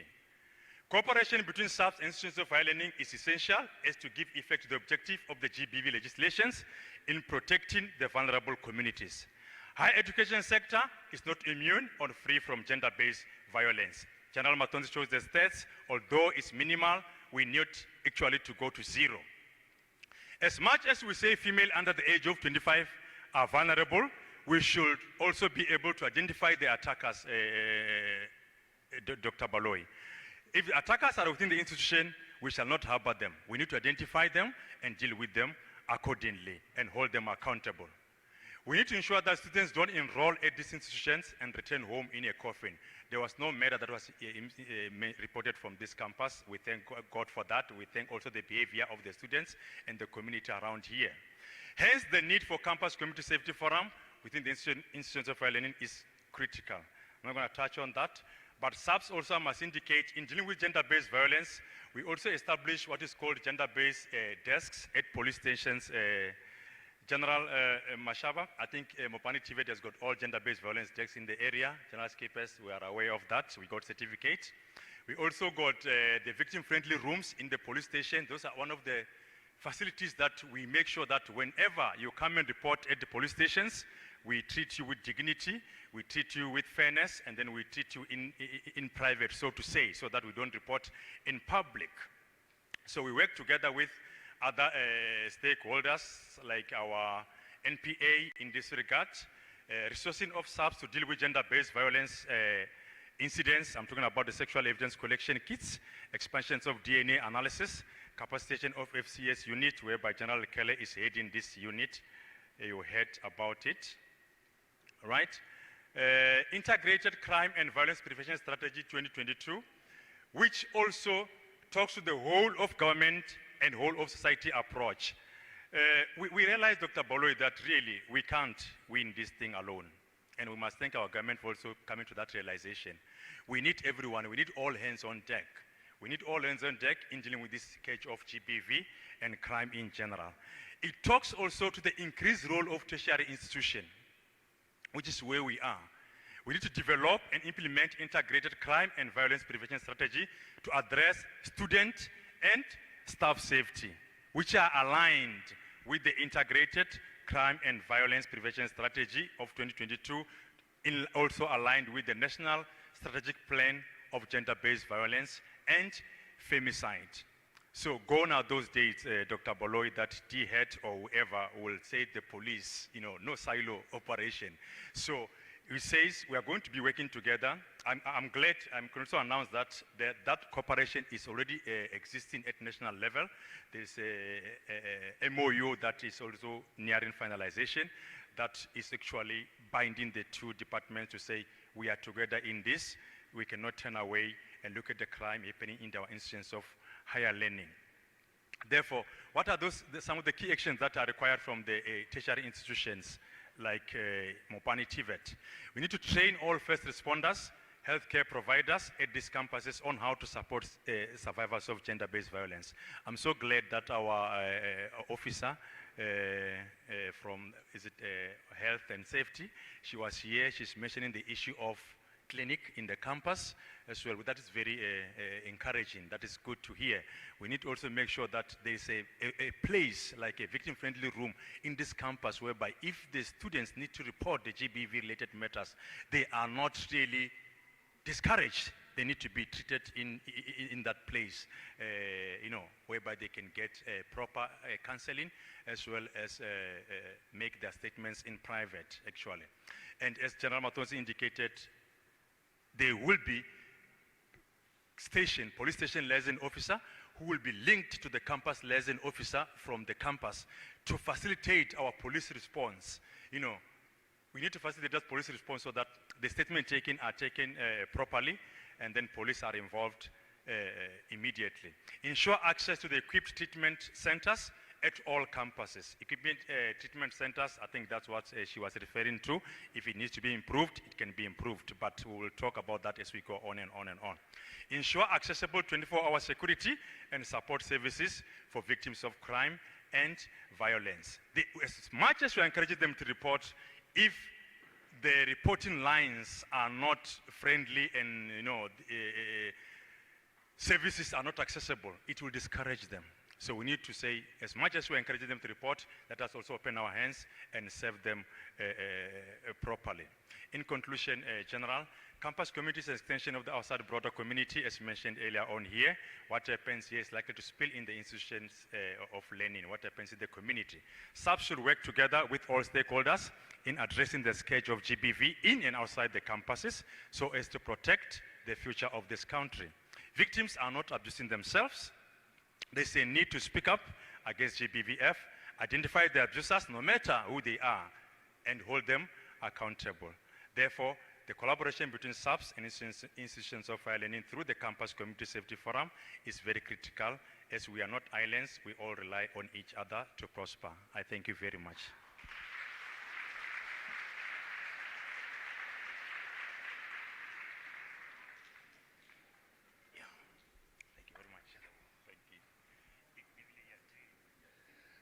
Thank you very much. Thank you very much, Colonel M.H. Mukufi. Ladies and gentlemen, let us now welcome Miss. According to our program, we supposed to have a short break, but then now they are busy confirming there. Sergeant Mongo is busy confirming. While he's busy confirming, Miss M. Pukanuka will be giving an overview on GBV and mental health, higher health. Miss Pukanuka, are you here? Yes. Just a second, ma'am. I just wanted to confirm. Thank you very much. Then now, right. Let's usher Miss Pukanuka. Let's welcome her on the stage. The rest will unpack. Thank you very much. Let's give a big round of applause. Rimutela matso ba ofita mo. Yes. Ba ofita ema mo. Yes, thank you very much.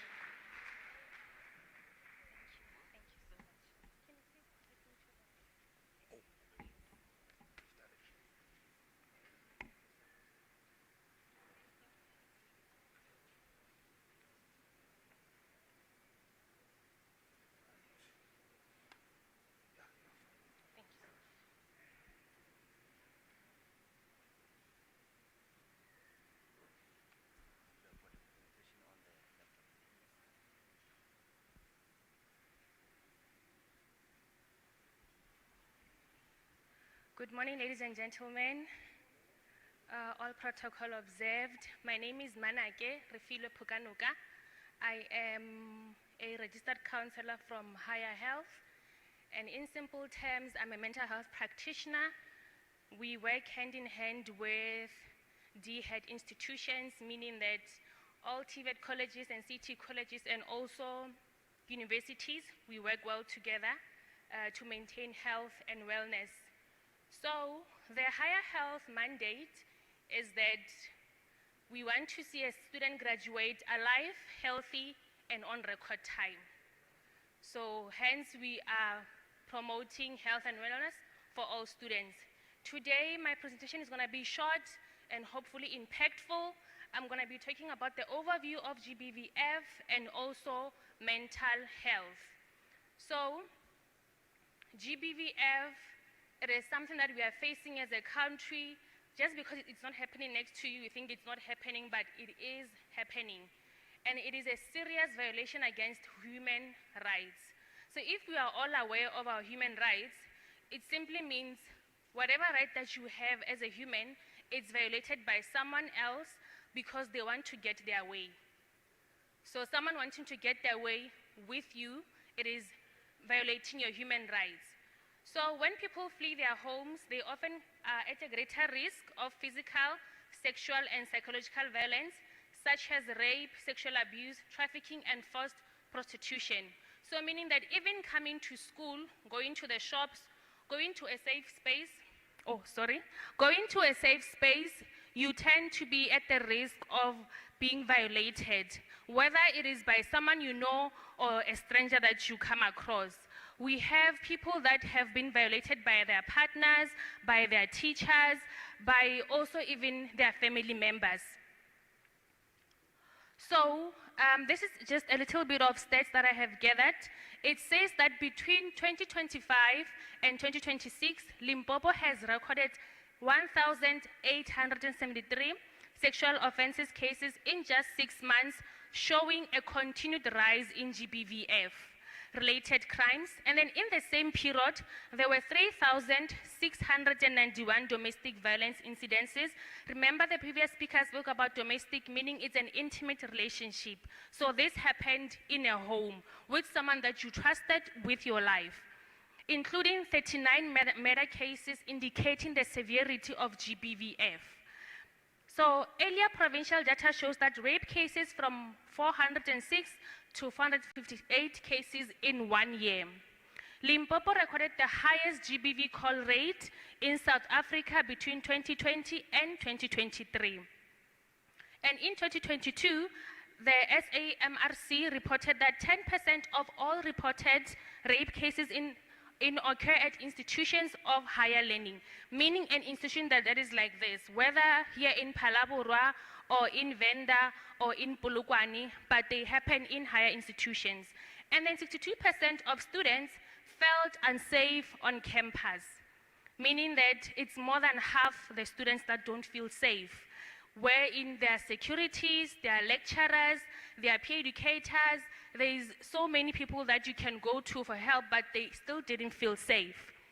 And 60% of service staff and 71% of academics felt unsafe. So there are different forms and categories of gender-based violence. The violence, it is the use of force to control another person or other people. This can include physical, emotional, social, economic abuse, coercion, or pressure. So it's not only based on physical and emotional, there's also social and also economical.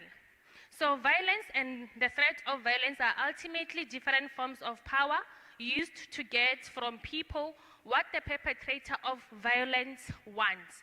So they don't care what you want, they care about what they want, and they want it from you, whether to make you feel pain or whether to control you. So we have 5 interrelated types of violence. It can be physical, psychological, sexual, socioeconomic, or harmful traditional practices. For physical, it is the ones that we know, pushing, hitting, grabbing, and beating. Even when you do it in the simplest form to say you are joking, you don't know what the other person feels. So it's important to always do to other people what you would also be comfortable if it was to be done to you. Psychological is swearing. This, we see it often when they are catcalling you and then you ignore them, and then they swear at you. That is also a form of GBV, because they are saying, agree to what I'm saying to you. They are impinging on your human rights, insulting, threatening violence, humiliating a person, locking someone out of the door. And then sexual, we have rape, compelled sexual assault, unwanted touching, forcing person to watch sexual acts. So in simple terms, if you are that person who always sends your private parts to someone saying, I want them to feel something for me, let me just send, maybe it will ignite them. That is a form of GBV. You are forcing that person to watch a naked part of you, which is not right. And then socioeconomic, withholding family finances, stopping someone from getting a job or keeping a job, and also asking for a girlfriend allowance or a boyfriend allowance. Yes.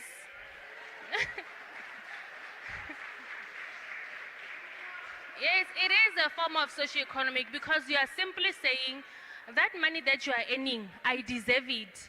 Without the person saying, you deserve it, you're always saying, oh, are you gonna give me this amount of money when I become your girlfriend or when I become your boyfriend? So it's a form of socioeconomic abuse. And then harmful traditional practices, this is female genital mutilation, early marriages. In some cultures, once you get to become a teenager, they force you to get married to someone older than you, and it can be a form of also GBVF. And then we have contributing factors. So GBVF does not have causes of it. It has contributing factors, meaning these are the things that contribute to people to be perpetrators or be victims of GBVF. So we have society where there is poverty, economic, social, and gender inequality. We grew up in homes or villages or cities where they say, a man is bigger than a woman, or a woman is to withhold the cards of a man, the salary cards of a man, so everything can be balanced in the house. So that gender inequality can also contribute to GBVF. Poor social security, weak legal, criminal justice system, perpetrators not prosecuted. And then also the community, we have high unemployment, high population density, social isolation of females and family, and inadequate survivor care. And then in relationships, we have family dysfunctions. So family dysfunction, it happens usually when an uncle at home is perpetrating a young child or a niece, but when they speak out, they say you can't speak like that for older people. It's not right. It means you are wrong and he's never done that to you. So it becomes that sort of a challenge, and that contributes to GBVF. Poor parenting practices, not listening to your child, whether they are 2 years old or 3 years old or in high school, it's important to listen to your child. There is a recent case now that happened of a young boy. He was raped by their stepfather, and it's been continuing for a long time, but we don't know what happened in the parental house. But sometimes we don't listen to children. We think, oh well, they're just saying, they're just children, and maybe it's a dream, they're imagining things. But it's important to listen to your child.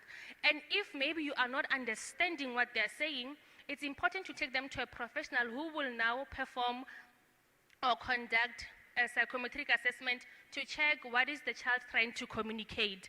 And then that can also lessen the GBVF rate. And then we have individuals, gender, age, and education. So when you don't have knowledge that when someone does this to you, this means that you are being abused, you tend to think it's a form of love. And it happens usually in our students, where if a boyfriend says, you are not going to that party, or you're not going out with your friends, they see it as a form of love. Or maybe when a lady says, if I find you with who and who, I will kick you. You think, yo, she loves me so much, she will even fight for me. No, it's not a form of love. It's just the beginning of a GBVF situation. Because it starts like that, it's interesting, you are feeling nice that someone is jealous over you, but that jealous will now be on you, whereby this person will not even allow you to live your life and want to control your life. Remember, with GBVF, we want to control the other person's life based on what I want, not what you want. And then also we have witnessing gender-based violence. So growing up, if you see that at home there is gender-based violence, you tend to think, oh, this is a normal way of living, and maybe I can also practice it on my friends, on my partner, because it keeps them in a straight line. And then the other contributing factors, we have alcohol and drug abuse. Remember that when you are under the influence, everything goes. You can even want to fight this whole hall because you think you are powerful. So alcohol and drug abuse can also intrigue that in you to make you want to be abusive. So we have belief systems where we have myth and truth. So the myth that we have, they say, when a person wants to have sex, they must have sex. It's not even a choice, meaning if it's there, it has to happen. And then it says it is not possible for a man to rape his wife or wife to rape their husband. It's a myth, right? So if you're in a relationship and you are in action and then your partner in action says no, it's important to take their no.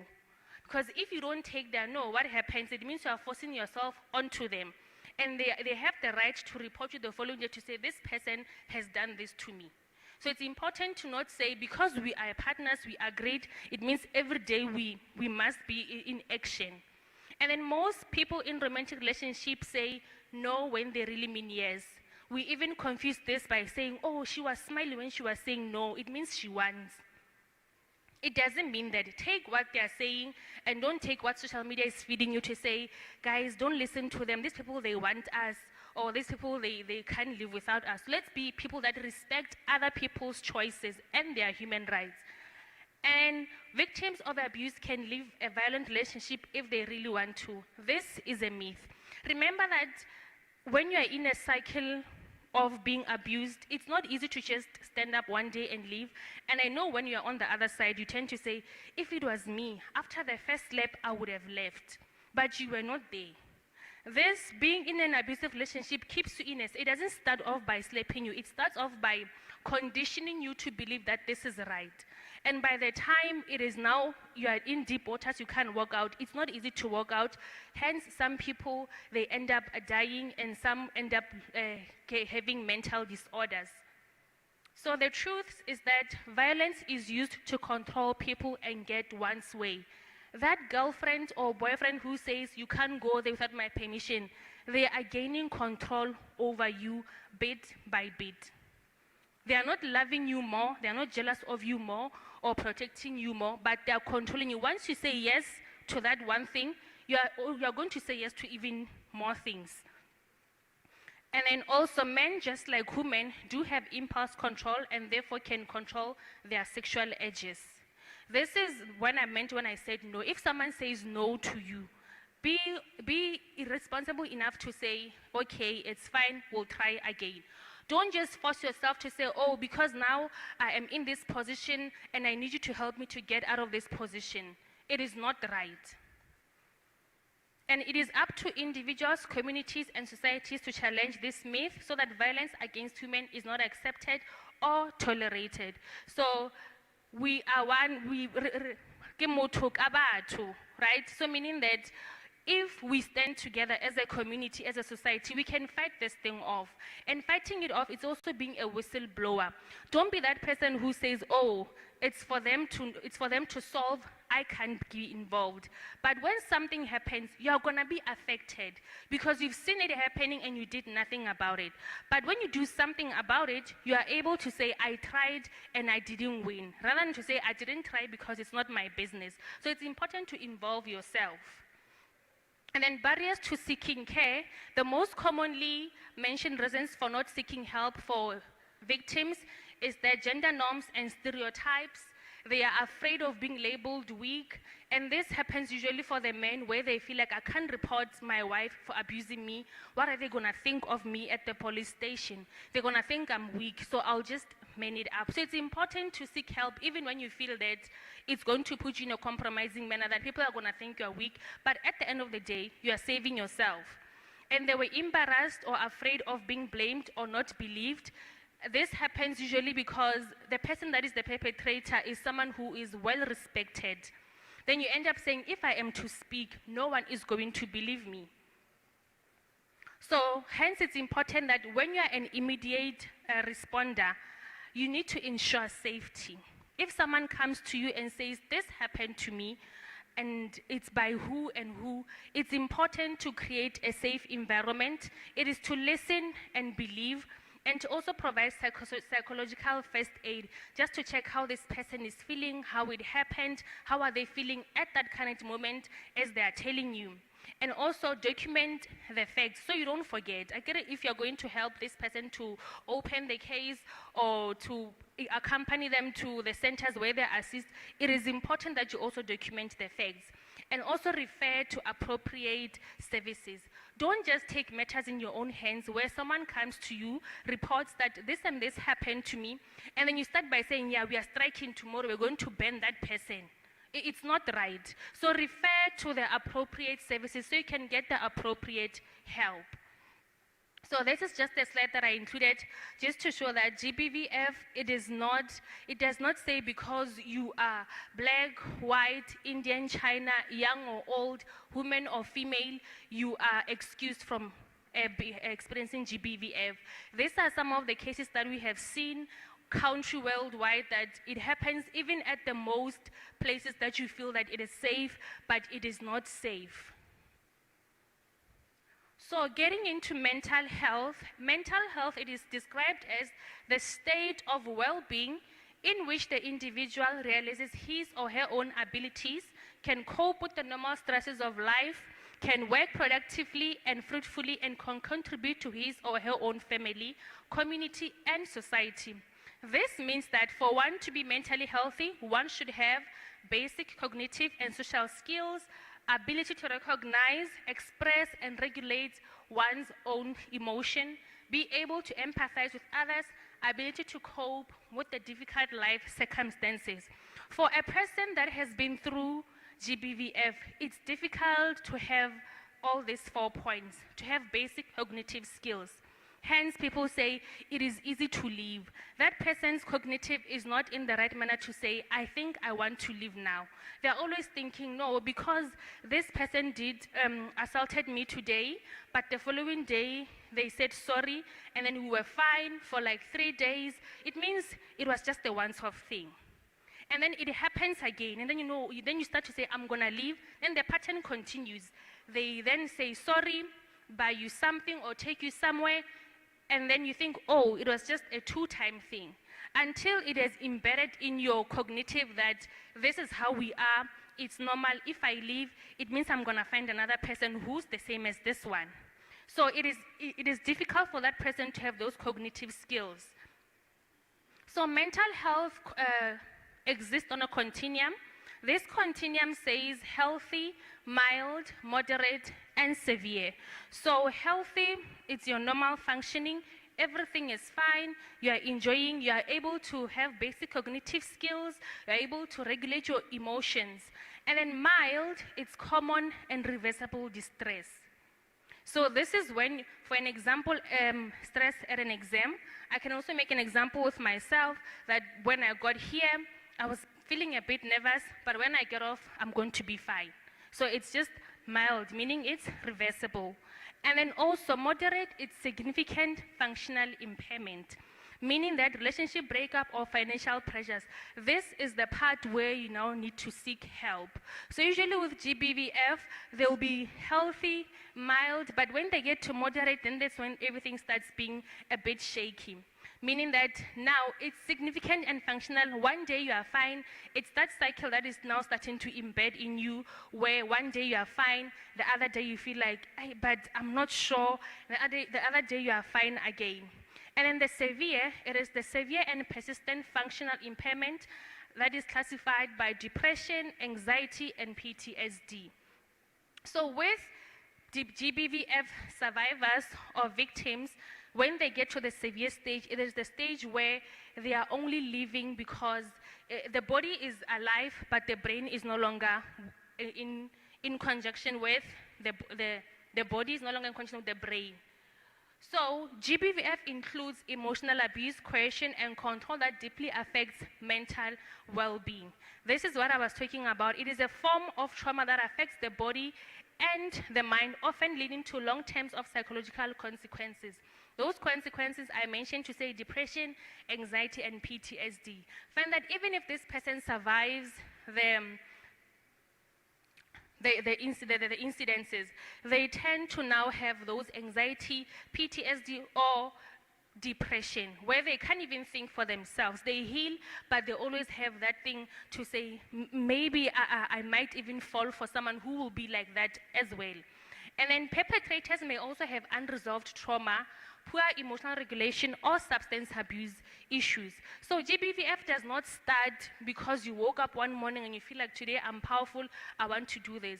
It is something that has been there. Your unresolved trauma, you take it out by maybe bullying other people, or maybe making other people feel sad. Like the saying that goes to say, sad people want to make other people sad. So you feel like, why am I feeling this way? For me not to feel this way alone, let me also create this in another person. And then survivors may already be vulnerable due to prior mental health struggles. Remember that for that continuum, some people, they can notice that, okay, this person has a behavioral problem and I'm not going to stay. Some can say, oh, let me give them a chance. It happened once and it's been 3 months now, it didn't happen again. Then you sit to just wait to see how everything unfolds. And then these are the common mental health disorders. Post-traumatic disorder, it is when you have went through a traumatic experience, be it car accident, be it being in an abusive relationship. So you have stress over that, whereby you experience sleepless nights, you experience not being able to function properly as a human being. And then depression, it is the suppression of your mind, meaning that you are alive, but your mind is not functioning properly. You can't make best decisions for yourself. You are just moving because you feel that, okay, let me just wake up and go where I need to go. Some don't even wake up. They are always in bed, losing interest in activities that they used to love, and also just being someone who is now isolated. And then we have anxiety. Anxiety, it is excessive fear, meaning this person will be fearful of everything and anything that might show that it's going to harm them. So this is just intimate partner violence continuum, the way I was saying that it doesn't just start off as someone going up the violence. It starts as insulting, controlling and manipulating, isolating, threatening, and then the violence then comes after. Meaning that if you are with someone and they name call you, make it stop right away. If they cannot stop doing that, leave if you can.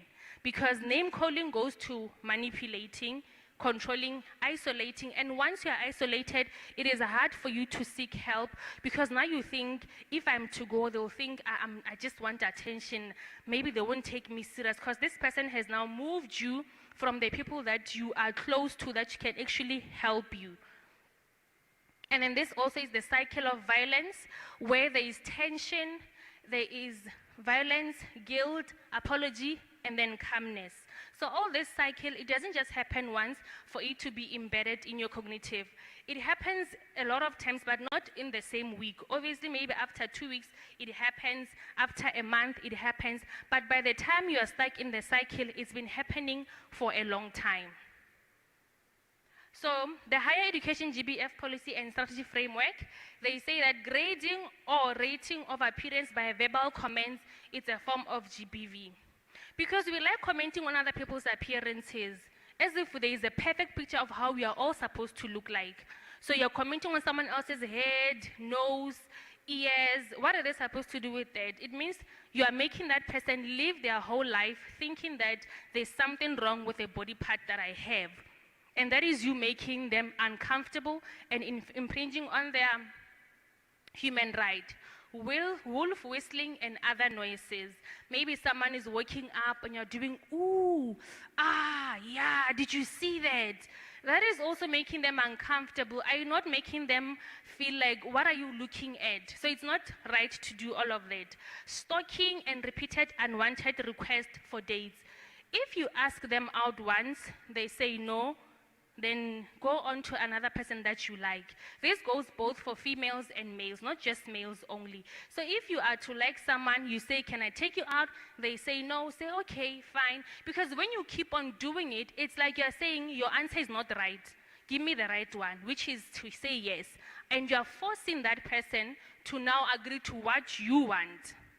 And then the use of work as an excuse for inappropriate private meetings, sexual assault, physical assault by intimate partners or against individuals perceived as gender non-conforming, spying or intruding upon women in the residence while bathing or dressing, and also, in the case of abusive relationships, preventing or interfering with partners' studies, including by withholding fees. Some people even take your student card away to say, oh, you're going to write an exam, I'm going to take your ID or student card away. That is you abusing that person to have the freedom of getting education.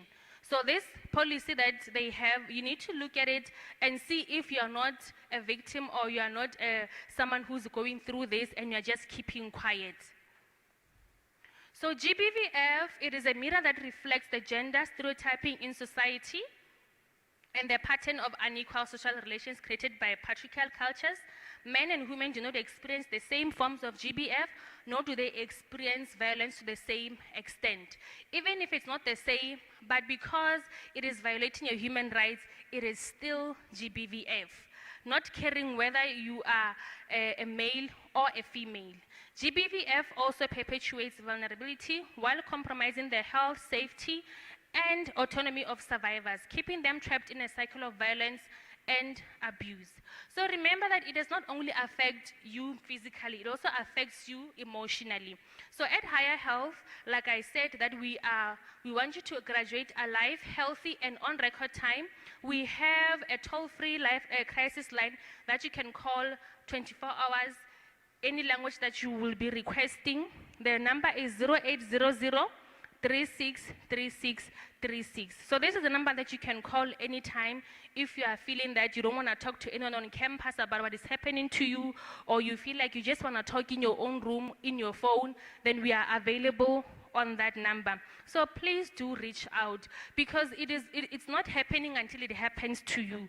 And when it happens to you, you start now saying, and I saw it happening and I didn't know what to do. But we have this free line, toll-free line for you, for mahala. Nothing's gonna be paid for.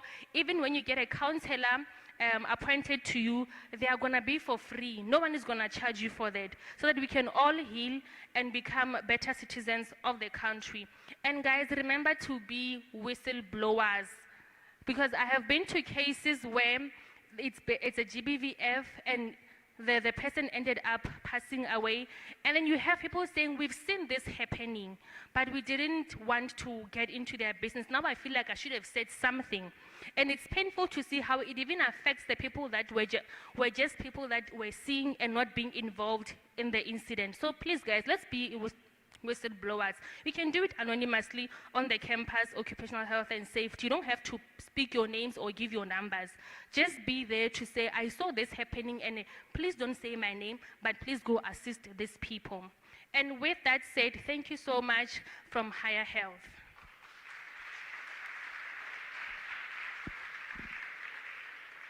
Thanks very much. Another round of applause.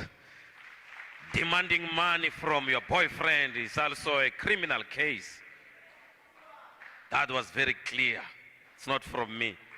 Thanks very much. It is exactly 12:37. With a good heart that I'm having, I've requested from our senior members to give us a break, just a stretch break, a 10 minutes break. We take photos. We also check on the stalls for 10 minutes, meaning by 12:47. We are all back here at the hall for the last part of our program, wherein we are going to engage. We will expect learners to come with questions, comments. Please feel free. Otherwise, this is the only platform. Rule number one is, during the 10 minutes break, you don't go out. You don't leave the college. We are all coming back here. That's the instruction. In case you decide to leave, there are 5 offenses that are waiting for you. Number 1 offense is failure to comply with the instruction of the principal. Number 2, bringing Department of Education into disrepute. Number 3, leaving your guest SAPS unattended in this hall. All the way from Pretoria, you just decide to leave them. Number 4, it's too much. Number 4, you are inviting yourself a criminal record, because obviously we are going to arrest you for that. Number 5, leaving your food, leaving food that was prepared for you. Who is going to eat that food? The government will lose. So ladies and gentlemen, please come back here. We are going to operate in this fashion. You remain standing, you don't move. My sister, there are protocols, We are all going to stand up as we allow the leadership to be the ones to leave first. That's the leadership for you. Also endorsed by the Bible, to say the leaders that you are having in this world are endorsed by God. Leadership. And I will also be following them while you remain standing.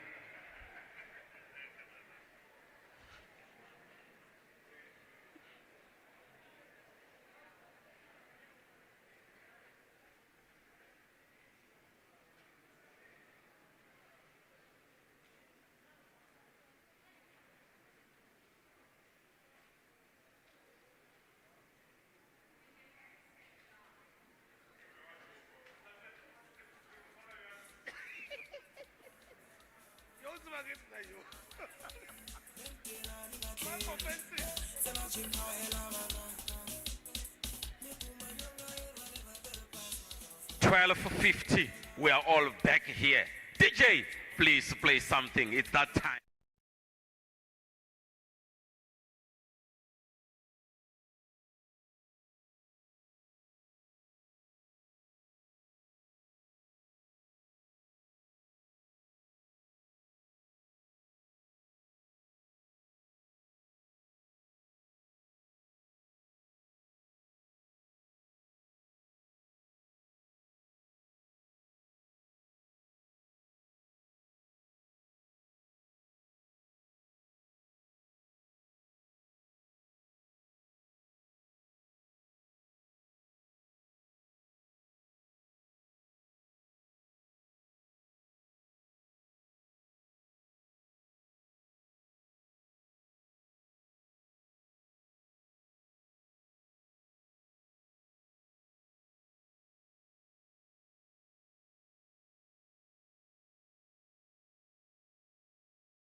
And Sergeant Mongwe, thank you very much for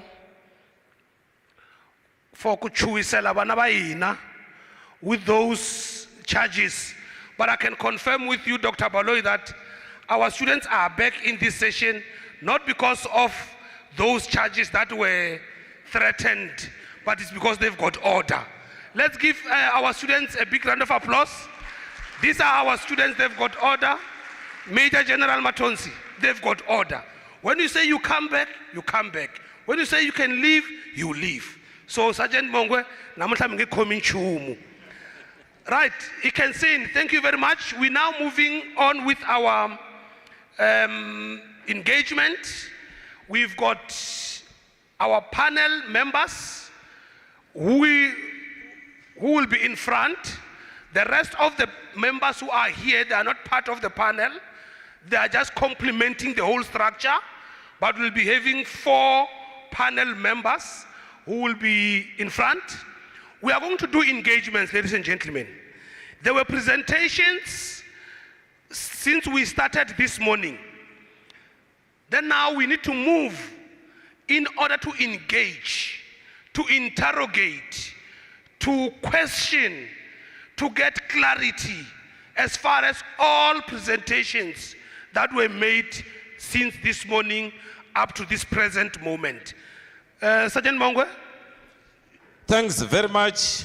Thanks very much. You have taken all my words. Maybe let me confirm that I will go down with the microphone so that the first group, those who wish to pose questions or they want to request for clarity, they will be raising their hands. Then I will be moving around to make sure that they are given that platform. Let me also confirm that I have the representation from the national, the provincial, and the district, as well as the Civilian Secretariat for Police Services. So meaning from the SAPS side, we are covered. All our panels are here, including me at the local level. I'm here.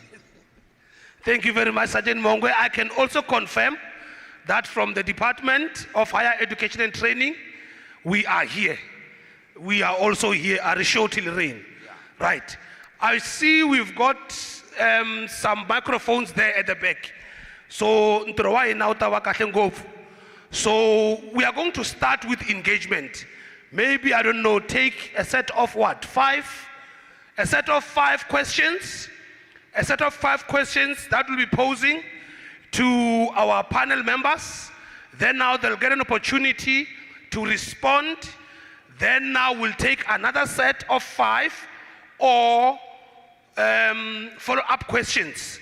As we move like that, then I will be getting closer to our end of our program. Let's start. I see marshals. Thank you very much. Let me start see the hands. Let's raise up the hands so that I can note the hands so that we can have order. Let me start.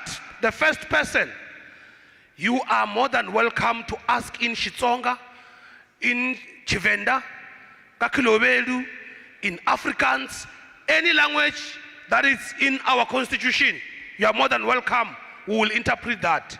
Right, first hand, Litsola Matomo. Throughout all our engagements, let us engage our panel members here. Right, let me start. There's a hand. Okay, I thought it's a hand. It's fine. Right, there's a hand there. Number 1, I'm noting you, number 1. Number 2. Right, there is number 2. I'm noting you. Number 3. Number 3. If you look at me, I will volunteer on your behalf that you are number 3. Hey, right, number 3. Number 3. Okay, it's fine. While we'll be waiting for number 3, let's get number 1 and number 2. Thank you. I don't know. Okay. I thought maybe. Yeah. Afternoon, everyone. My name is Malajika Morelo Master from Sefel Duncan. I do have a question. This question, I don't know, will you able to answer me now or what? As a man, we do have some challenges that we face outside there. Number one, basadi ba ba re lapisa, ba re tshwenya. I don't know re ke be bjang. And the thing, area police station, if you give a case, as a man, one say abara, ya kone ya uru na ule case na. But en nanga bia msali litso, o kwa defense ngote di insho kwa ku uzwe chelete. So begino opela ro this issue re basadi ba ke re tshwenya. Re se ije hlo. It's very much painful because of borna ba bangwa re khone ulwa le basadi. Mara basadi ba ba re tshwenya. So ladies, ke lo hopela. Hopela re treat sharp because of ke a tseba maphodisa e nna ke fa statement ba ka senteletse. But when a lady give you a statement, ba bile ba record. So go pela re treat o tshwana. Thank you. Thank you. Thank you very much. Can I get a signal from our panel members if the question is well captured? Right. The question is well captured. Thank you very much. And number two.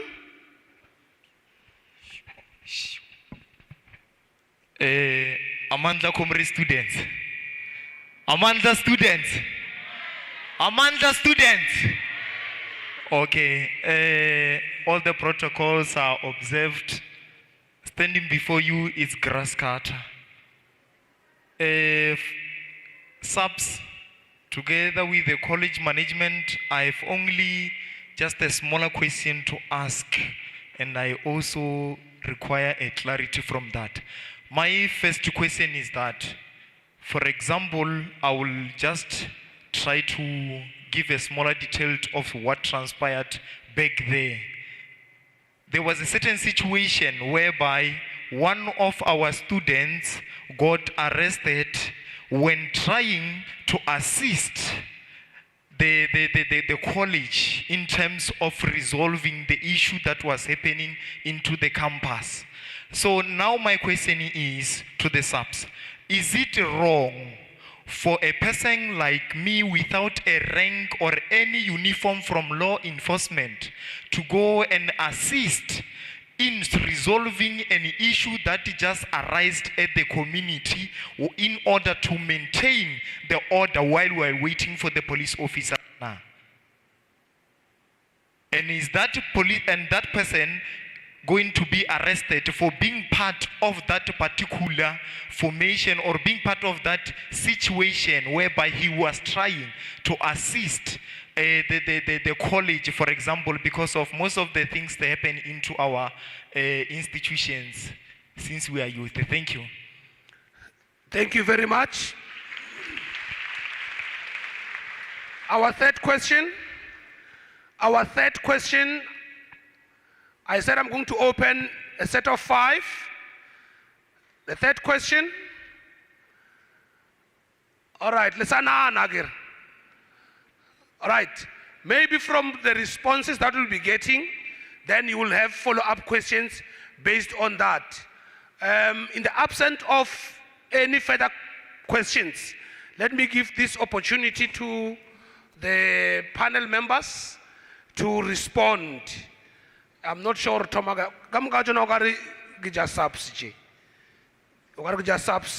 Right, we'll get. Thank you very much. General Skepras.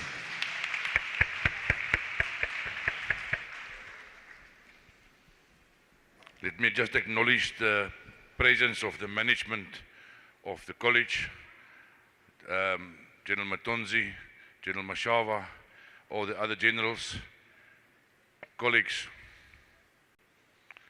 I think the first speaker was saying that, please, ladies, you must respect and don't go and open a case unnecessary.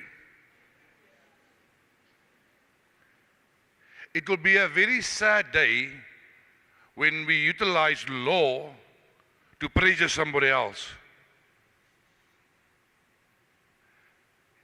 You are the leaders of tomorrow. And the country that you are building, it's your future. It's your tomorrow. So if you start abusing the process now, where will you end? What future will you create? Am I right? And I'm talking to the youth. So I think we must respect ourselves first, respect the fellow person next to me or my fellow student, respect the authority over me, and then when I go to the police station and complain, I do so because something happened. So let us not abuse the system to try and push the next person to do what he or she doesn't want to do. And it happens, unfortunately. But we need to cultivate a culture. We need to adopt a culture where we are saying, we are the future generation. We are going to create a better tomorrow.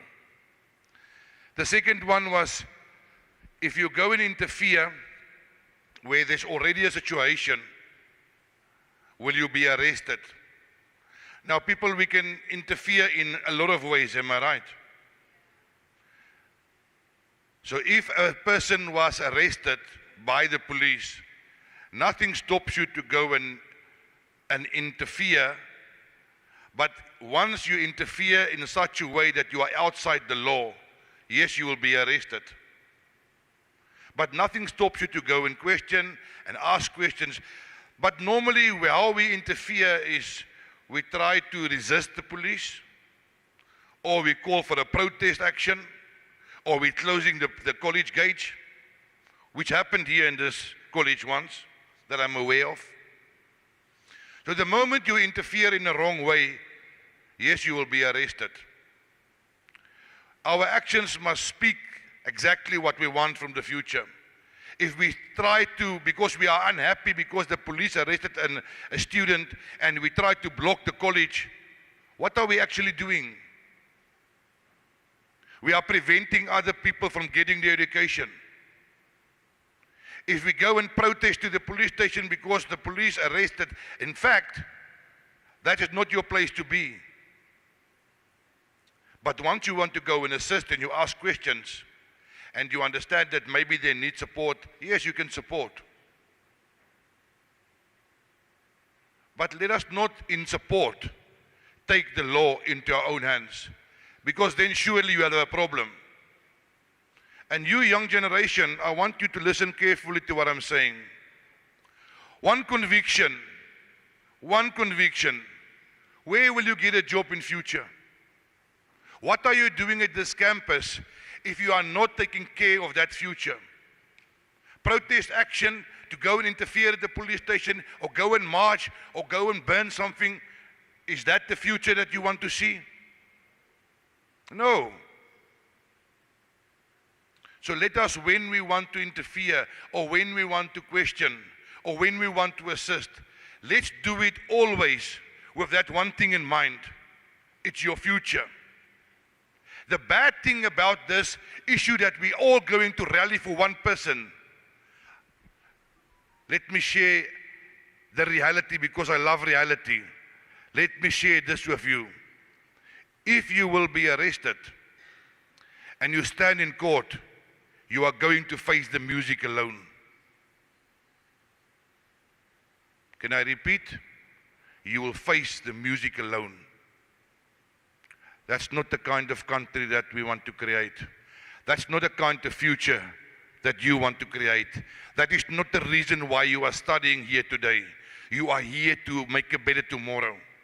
Always keep that in mind. Don't get involved when other people say, hey, let us go and interfere. Just come and join, come and join. No. But if you want to interfere, and let me not use the word interfere because you will be arrested. But if you want to go and assist, and you go and assist in a respectful way, there will be no arrest. We will allow you, we'll give you the information depending on what is the situation. Are we clear on that, colleagues? Are you happy? Always remember this. There's a reason why you are here today. You are the leaders of tomorrow. And I know where you are sitting, and by rightly so, you might sit there and criticize the current leadership. Am I right? You see what we are doing wrong. As an older generation, you can see where we are going wrong. And we are not always right. This is your opportunity to create a better tomorrow. This is your opportunity to the wrongs that we've done, to correct them, but do it in a way that will build a better future. I thank you.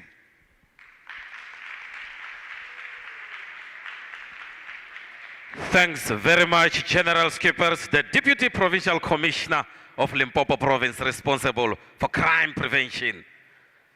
Let me check if is there any additions from the South African Police Service. The General is coming.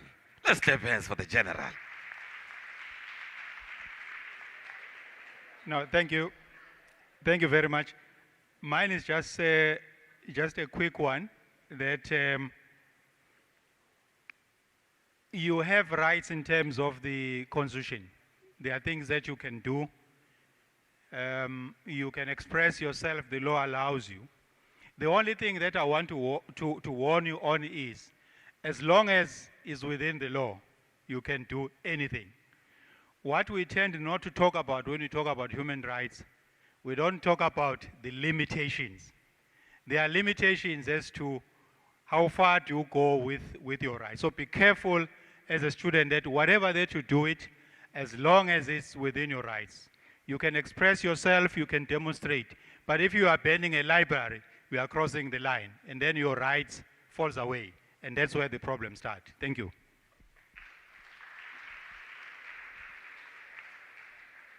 Civilian Secretariat of the Police.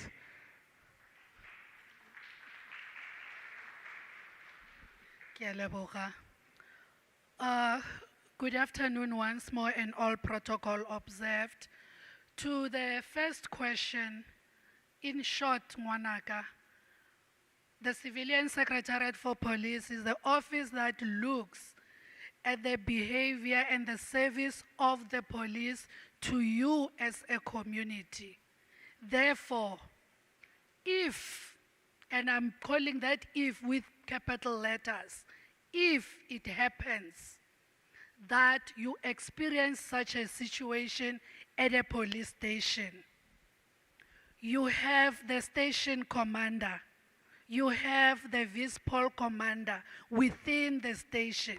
You also have a community policing forum member or chairperson in any capacity. You can call upon those and indicate, or officer so-and-so, sergeant so-and-so, constable so-and-so, or brigadier so-and-so treated me this way, or they laughed at me when I got into the police station to report a GBVF matter. And within the police stations and anywhere you meet a police officer, they are all name tagged. There is no way that you will not, in the group that was laughing at you, know that there was Officer Mukufi in the group that was laughing at me. And of significance, which is what you must know as you get into a police station to report a sexual offense or a gender-based violence offense, is that the SAPS have a gender-based violence desk. And we have victim-friendly rooms as well that were spoken about. Lieutenant Colonel Mukufi also referred you to the ministerial 6-point plan, which indicates the rules or the strategies that the police must use to attend to a complainant of gender-based violence and femicide. So if, and only if, you come into that problem at any of our police stations, you have a very strict system within the SAPS, and you have the Civilian Secretariat for Police if you don't get reprieve to that. To the grass cutter, within the rights, we have responsibilities, Ngwanaka. I would urge all of the students in here to go and read the preamble of our Constitution. Read it with an understanding, and you will know the significance of every right that is contained in the Constitution and your actions and behavior in upholding those rights and recognizing what they are meant to be. Thank you.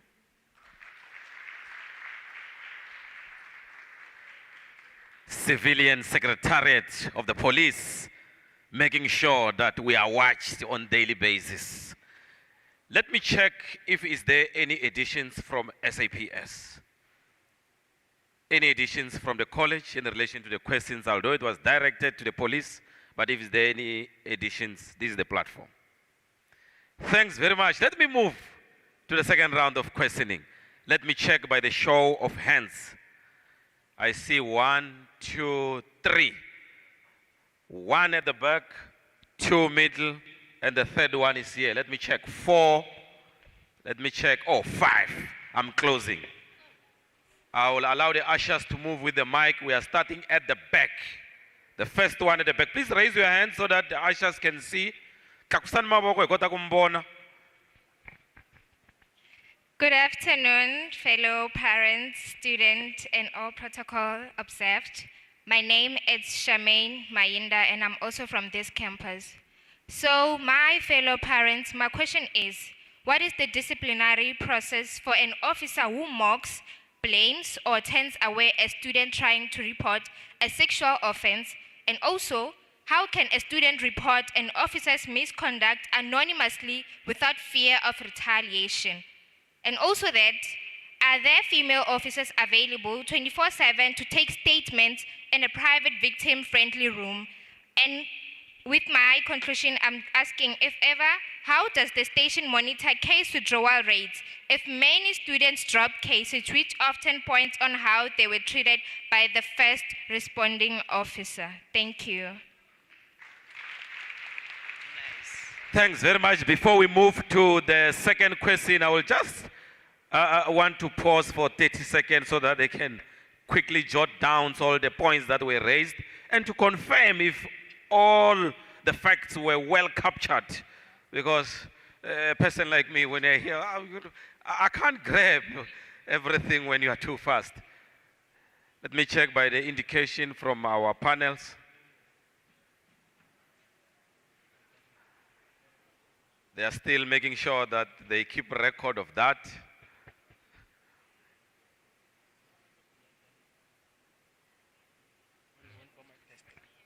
We can move to the second question. Still at the back, I believe. Good day, everyone. Standing before you is Michael Minarikinel. I have a confession with the issue of transportation. I have an issue with a question with the issue of transportation, mainly around Makushan to Namahal. We have taxis versus avances. So we are bari choosela gore re shumishe transport efe and rena re bana ba sekolo, which means that we will go for the cheapest, which is avances, and it's 10 rand. So the taxi drivers, they are aggressive. At some point, they are infringing our rights. We have a right to choose gore re nyaka ho shumisha transport efe angere. And also, we know that we are jeopardizing their businesses. So I would like to ask, aren't they maybe solutions about regarding this issue, yeah, transportation, because they are aggressive towards us as customers. One okakhumana ona meche avansa, wa ukakola uisha taxing like why? Kinale problem ene ufela. Ladies and gentlemen, the question is why? Why? A round of applause for that.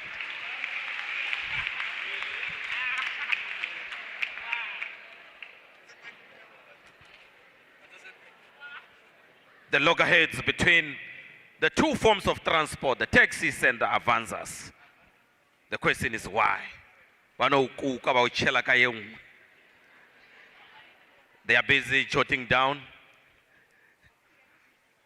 They will sign for me so that we move to the third one.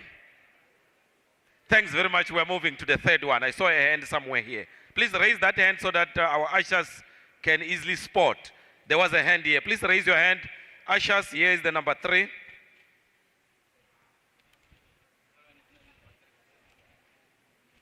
Raise that hand. It seems our usher is lost. Oh, yes. Thank you very much. Question number 3. Dumela, the person standing in front of you is Mr. Mtongo. I got 3 questions. Number 1, if a student reports a lecture for sexual harassment, such as exchanging marks, so the student have been reported that matter and that issue have been not resolved, that lecture still behave the same, where the student can elevate this issue. Number 2, sorry. If I'm accused such as a wrongdoing, so the case has been cleared, my criminal record will still remain. Number 3,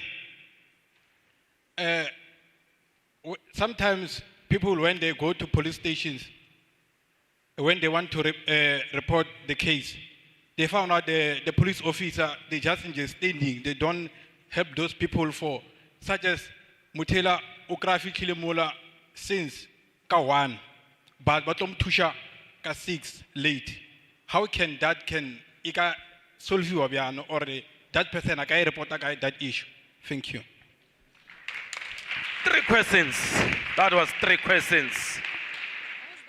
Last one was about standing from 1 o'clock. You get help around 1,800 hours. I believe the panels have taken note of that. They will indicate to me as soon as they are done. Thanks very much. We are moving to the 4th one here.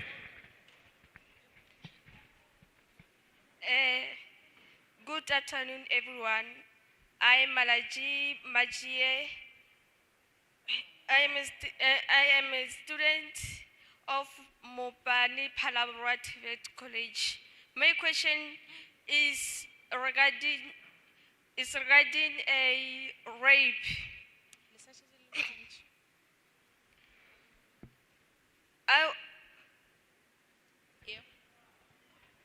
I want to ask question about rape. You, the police, you deal about your aim is about a mission to prevent and combat crime, and which is you prevent rape, you prevent a violence against us.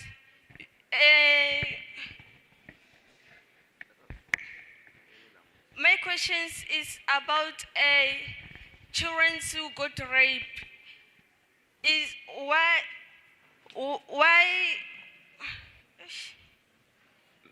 Maybe let me also repeat that any language is welcome to simplify. You are welcome in any language. Sorry to interject. You can continue.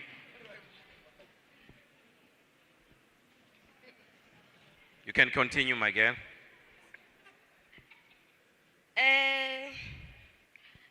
If someone got arrested, a committed a crime ya rape vana, laba arresta, badulane ke kakan by prison cause batwabanji laba twara babusha babuya after 8 months. So Iluri, your mission is to prevent and combat crime. To combat crime, which means we are suffering against something. That means we are suffering against them. How can you protect us against such people? Thank you. Thanks very much. Babuya, after 8 months, how best can you resolve this? Question number 5.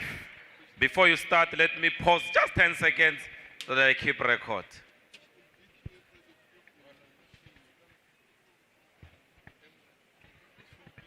Suspects of rapes coming back just after 8 months. We are moving. last question. Okay, hello everyone. First, I would like to greet our leadership and our Can I have your attention, please? So now I want clarity based on the act or law that protects the vulnerable. So I hear that they protect the disabled ones and the older one, 8 years and above, also including the females. So as we are all human beings, regardless of the race, so but our law that have been enforced, it's based on the females. Okay, under 25 years, females are vulnerable. What about the males one? I want clarity based on that because it looks like our government is taking sides. As my brother mentioned that if you can go and report a case while you are a man reporting a female, they will laugh at you. So I want clarity. Why us or the males one under the age of 25 are not regarded as vulnerables?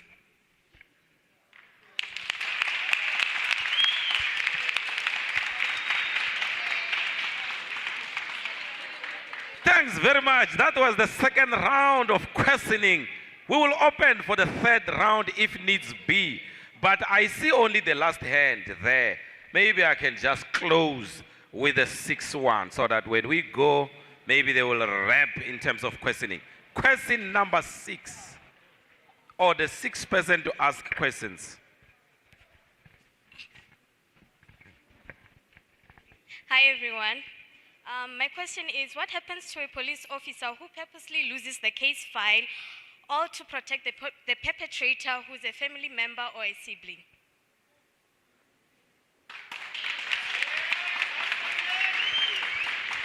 Can you repeat that, please? Can you repeat that again? So, my question goes like this. What happens to a police officer who purposely loses a case file or to protect the perpetrator who is a sibling or relative? Thanks very much. Well captured. Well captured. Those were 6 people raising questions. Now it's time for the South African Police Service to come first and clarify. The Deputy Provincial Commissioner, Limpopo Province, General Skippers. I didn't get the name for the last speaker, but Charmaine was the first speaker. I'm going to address your question and I will touch on the last person's question as well. I want to be very clear on this one. As the provincial management, we are serious about service delivery to our community, males and females. We are very serious. If there is misconduct by a member, any kind of misconduct where he ill-treats a person, where he didn't do his job, the station commander is available. Myself as the Deputy Provincial Commissioner available. The District Commissioner General Mashaba is available. The Portfolio Committee is available, am I correct? Whenever there is on oversight of SAPS. So IPIT is there. So there is no reason for any police officer to ill-treat you or to treat you in a manner that is not respectful or not responding to your complaint within time.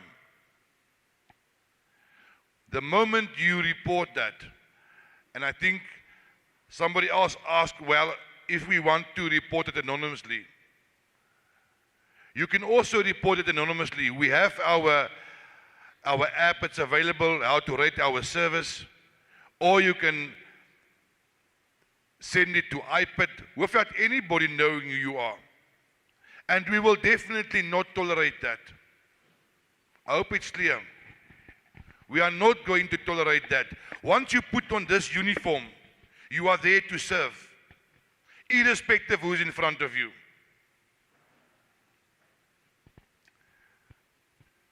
I hope that you will not refrain from reporting. Your identity will be protected at all times. You don't have to worry about that.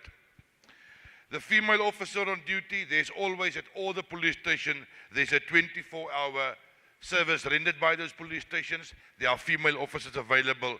So when a person comes in, a female, obviously you'll get different treatment. And we will take you to a private cubicle where they will take down your statement. On the withdrawal cases, I'm sure FCS General, you will touch on the withdrawals. I'm not going to do that. And then it was the issue of confidentiality. If a SAPS member loses a docket, colleagues, I think you know what is happening in Madlanga Commission. Eh? You are watching Madlanga Commission. You see what corruption is doing to this country.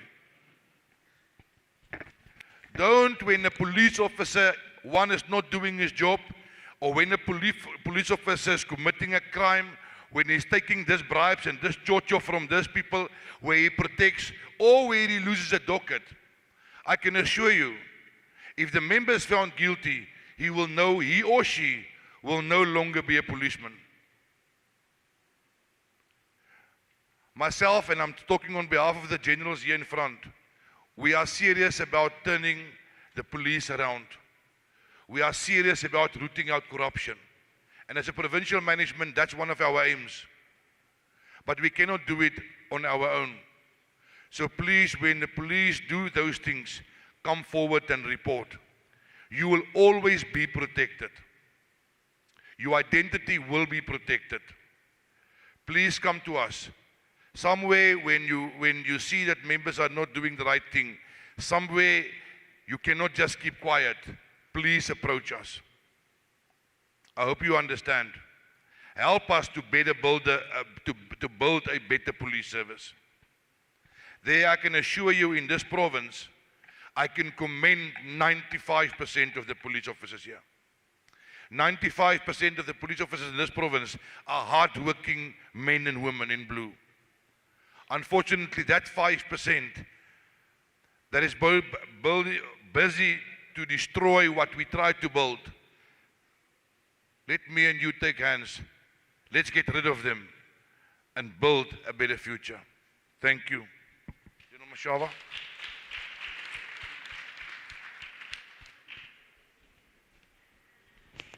Thank you, General. Yeah. Good people, let me respond relating to taxis, visas, avances. Unfortunately, the Department of Transport is not here, more especially the traffic. Whoever operates in South Africa must have what we call operating licenses to officiate people faring community. Now, taxis, majority of the taxis have what we call operating licenses, but the avances don't have. So, if you happen to board Avanza instead of taxis and something get wrong, you are not insured. So that is the difference. Up until they have operating licenses, currently at the moment they do not have. So I think you need to differentiate between the two. Now, majority of people indicate that when they arrive at the police station, more especially the men that they are laughed at, we can't condone such behavior. When you get laughed at when you are reporting, the station commanders are there to assist you. Like the one that indicated that you arrive at 11 but you get assisted late. Each and every police station have station commander to assist. But I know that most of the people, even here at Palabora, I used to get a lot of calls from the community members where they will indicate that I went to a certain police station and I didn't get an assistant. But when you ask that particular person, have you spoken with the station commander? I don't have the number of the station commander. Now, the question that I will make as a follow-up, why do you have my number whereas the station commander is there locally? So, majority of the people, they don't take station commanders' particulars so that as and when they have problems, they quickly phone the station commander to get an assistant there and there. But let me call the 3 station commanders of Wapalabor to the fore.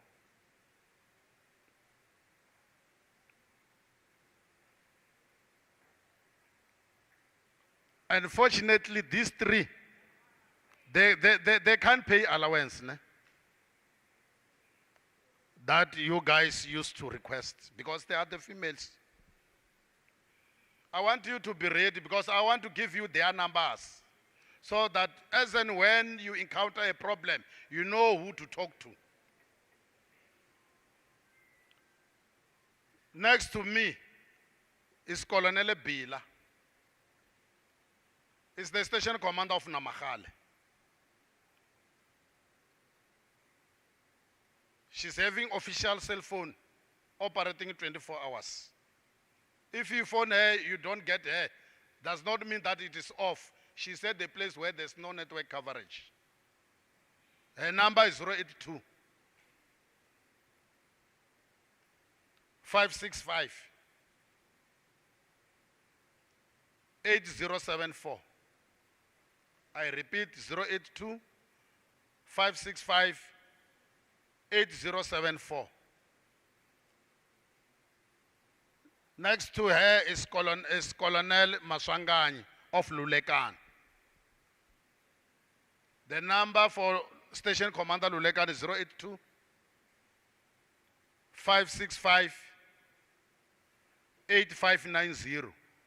I repeat, 082 565 8590. And the last one is Colonel Ngoveni. She's the station commander of Palabura here in town. Her number is 082 565 8244. I repeat, 082 565 8244. I hope and believe you will utilize them in order to get assistance as soon as possible. Thanks very much.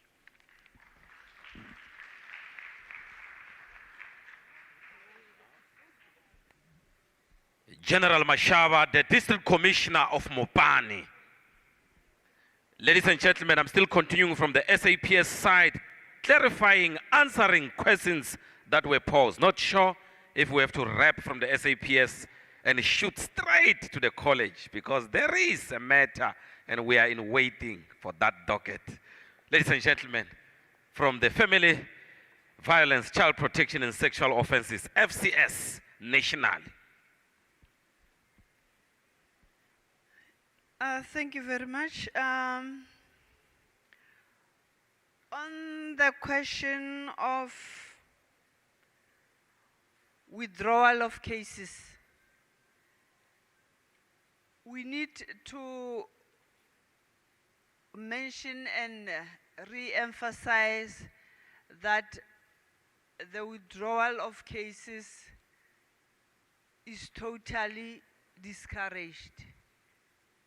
It's part of the efforts that stakeholders within the criminal justice cluster, we are making sure that no case will be withdrawn that relates to GBV and F.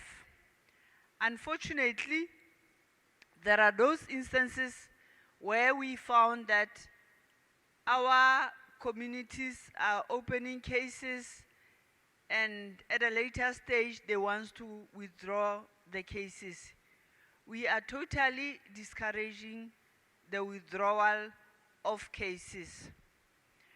And part of our monitoring, we are having tools within the South African Police Services to monitor our cases that are reported, make sure that those cases, the suspects identified are arrested and taken to court. And as and when we see that there were cases that were withdrawn before court or after, we do make audit of those dockets, trying to find reasons as to why those dockets were withdrawn. And from that, we are able to meet the necessary people.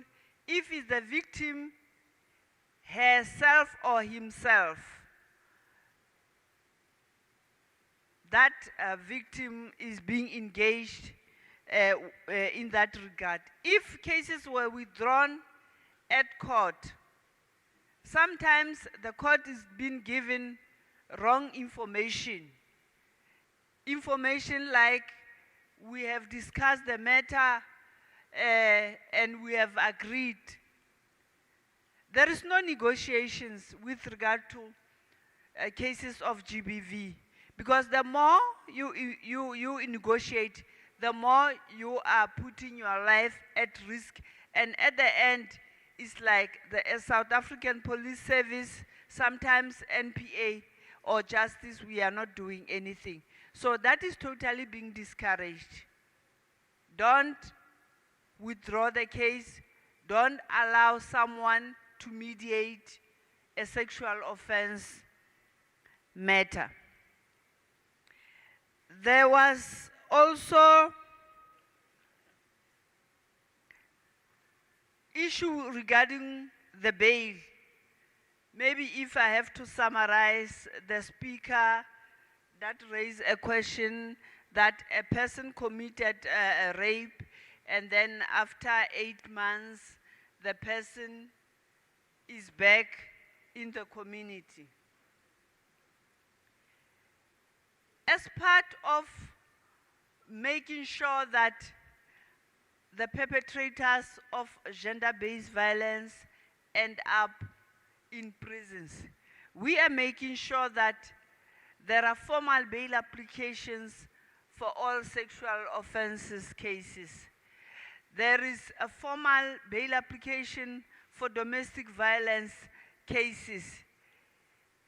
Maybe if you are here, you know of someone that have committed a domestic violence. You will know that that person was remanded in custody for 7 days while police are gathering information regarding the bail. That you would know. You'd also know that if a case was opened against the husband and the husband was remanded in custody, and there was a case that was opened by the husband against the wife, you would for a fact know that the wife was also arrested.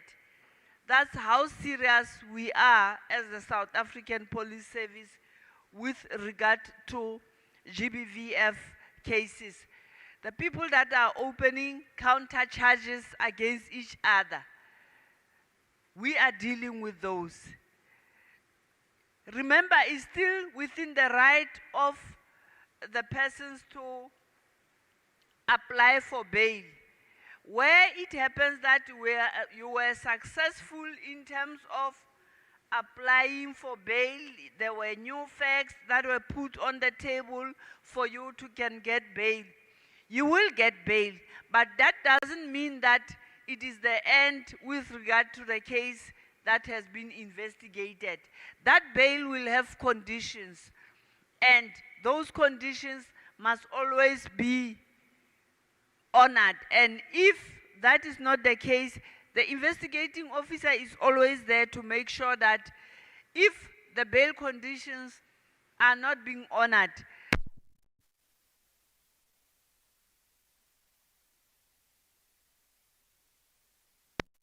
make sure that that is addressed. There was also an issue with regard to the expungement of cases. There are cases that are not prescribing, meaning they don't get to the end, as and when those cases remains on your record. And we are talking about instances where you were found guilty of an offense. Please be mindful that there will be those offenses that you will commit, you are found being guilty, and they will stay in your record. In cases where the case was opened against you and the case was withdrawn or you were found not guilty, the investigating officer needs to make sure that the necessary administration is done to the office of the local criminal record center, whereby that pending, because it will appear as if you are having a pending case, that information must be brought under the attention of the local criminal record center, where that pending will be cleared against your name. And I think the issue of corruption, the general have already touched on the corruption. We don't have to misuse our powers. And as you are aware that there is a crime that has been committed, you need to report as soon as possible. And that also goes with issues of extortion. No one is going to demand money from you for you to get better service, and no one. And I think with the issues of the management of sexual offenses, the management of harassment cases within the campus, I think the management will respond to the protocols that are in place to make sure that all the incidents are reported. The South African Police Service offices, the Client Service Center is opened 24 hours for all those reports to come in. And General Matonzi, I think this is part of the things that are going to unfold, that there are no limitations with regard to the reporting of sexual offenses.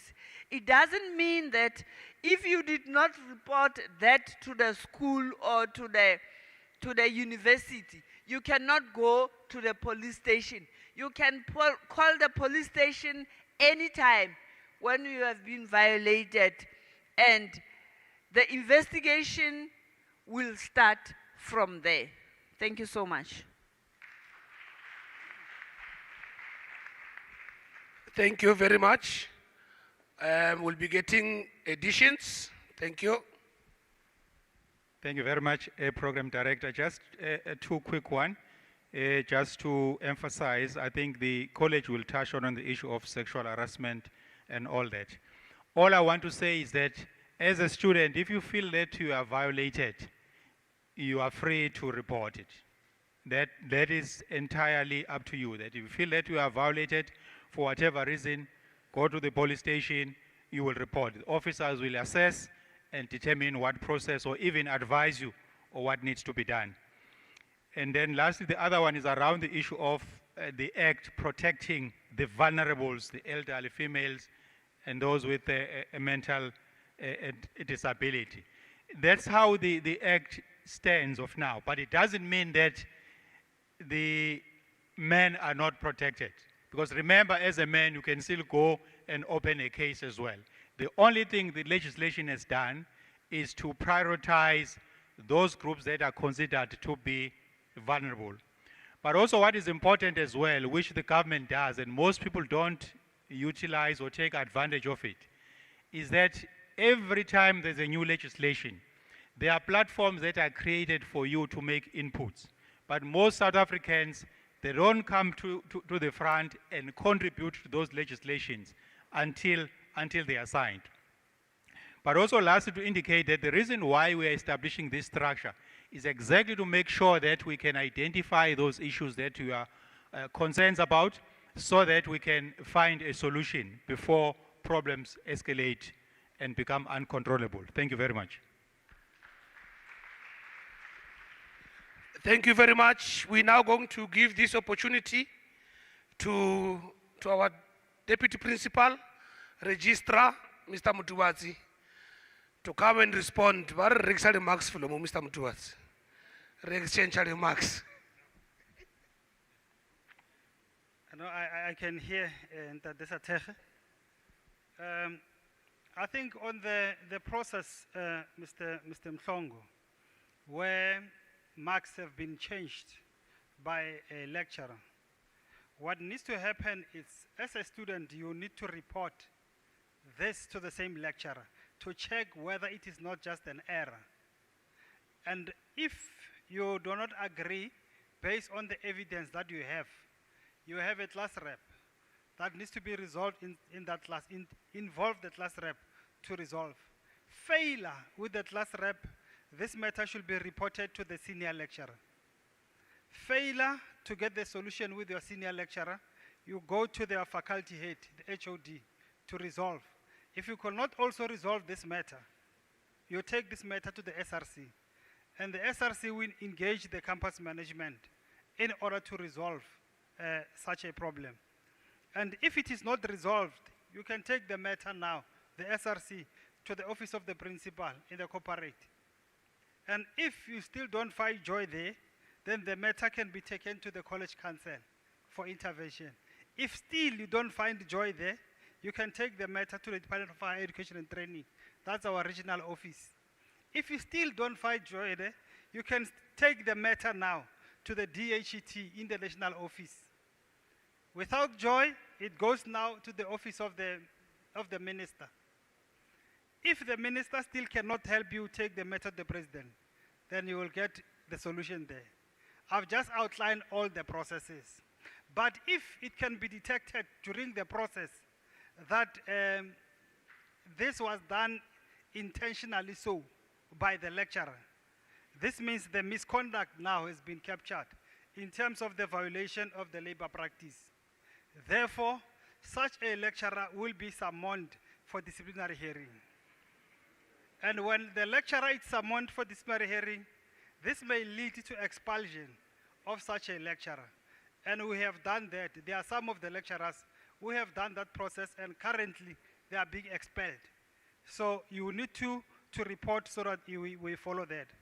In terms of the sexual harassment, you go straight to the police station, you open a case. And then secondly, you report that to the student support services and the social work, so that we can also deal with the labor practice of that particular perpetrator. And therefore, the police will deal with the perpetrator in court. The college will deal with the perpetrator through the labor practice. And we may dismiss him at our side and may also get arrested into the other side. So we advise you to report and make sure that you present your case during the hearings, because the person will be summoned for this hearing. So make sure you will have all your evidences as such. Thanks so much.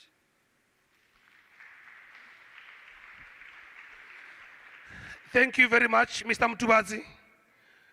Students, I believe you got the protocol of what needs to happen if you feel that your marks have been tampered with. You know the protocol. Just follow the protocol, you will be safe. Sergeant Mongwe, it looks like we are managing our time very well. According to our program, it's saying 2 o'clock. We'll be wrapping up the session. However, I'm not closing off the last few hands. If there are last few burning issues that you'd like to quickly raise, let me just quickly see the ushers. Maybe let's take 2 to a maximum of 3. If there are burning questions that needs to be shared with the rest of the panel members, By show of hands. It's an auction now. Going once, going twice, sold. Thank you very much. Let's give ourselves a big round of applause for this participation. This was wonderful. This was very much wonderful. Without any waste of time, I'm going to request on behalf of Mopani TVET College, our acting campus manager from Safaldanken, Mr. Peters, to come and wrap up the day for us. Let's give him a big round of applause.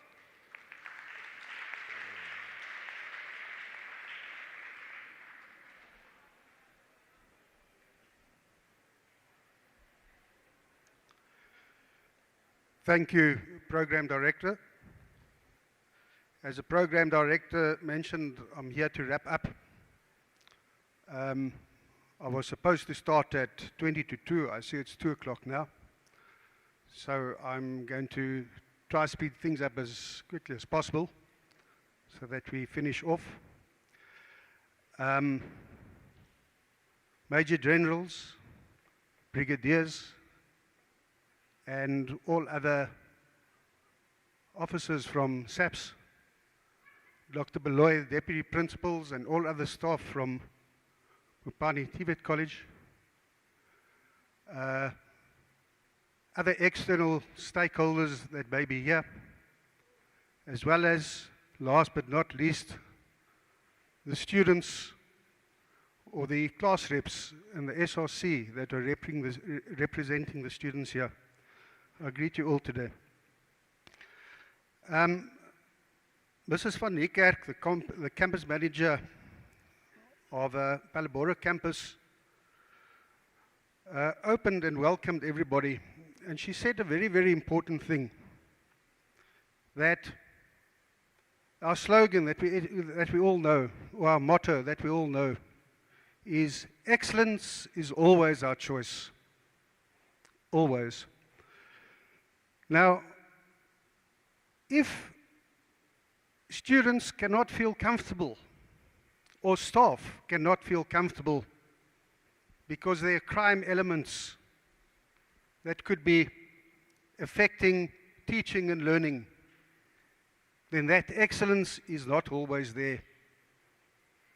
And I think that is why this day is very, very important, to ensure that that crime factor does not exist, so that excellence can always be our choice and it can't be affected by crime or elements of crime.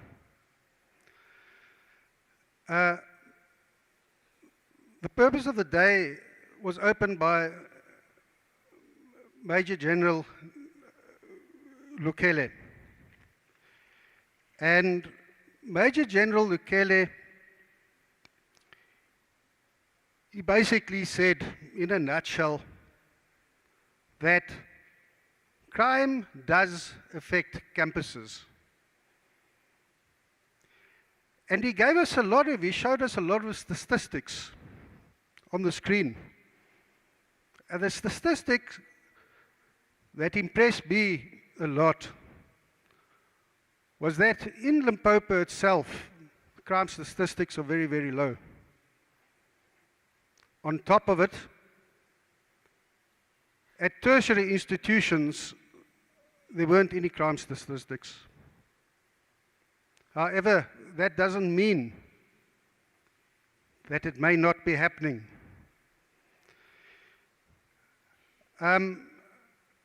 He also touched on gender-based violence.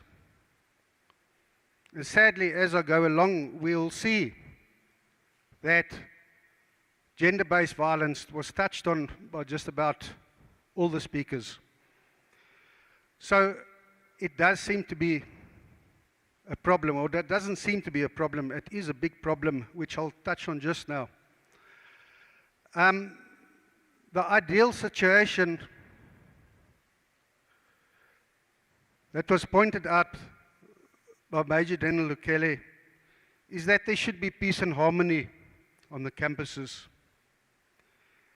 And the students are vulnerable.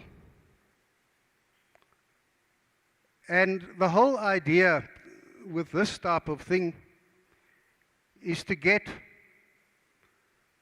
the campuses or the educational institutions together with SAPS and together with other stakeholders or other role players to work together as a team to get rid of this. Major General Butonsi then came and he spoke about the campus safety framework. And Major General pointed out that no college is exempt from crime. And the important thing over here is that he pointed out this crime happens off campus as well as on campus. Not all campuses, but it's possible that it can happen on campus as well as off campus. Now, this is very, very true because many of us might feel safe at campus, but when we're on our way home to our residence or wherever we stay, maybe we stay at home, in that journey home, we might be vulnerable. So, the idea over here is that everybody, together with SAPS, needs to act proactively to keep everyone safe. As he pointed out on his statistics, it seems safe in Limpopo, especially at tertiary institutions, but the idea is to keep it like that. It's not to say, because it's safe, we don't have to worry about it, because we have to keep that status quo, which is very, very important. Then,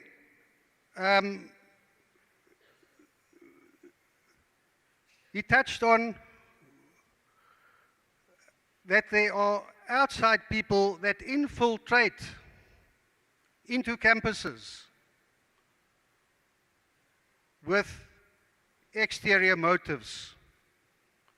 And it's normally these people, once they've infiltrated onto the campuses or into the campuses, that they cause and they organize student protests and things like this. And once again, it comes to the opening thing that Mrs. van Niekerk mentioned. Excellence is always our choice. And unfortunately, if we are having protest action and we are having unrest, teaching and learning is affected. And then, at that moment, excellence isn't always our choice. So, it's important that us as students, together with staff, together with SAPS, that we create a friendly learning environment. And we do this by creating a campus sub-forum that works together with the Community Policing Forum, the CPF.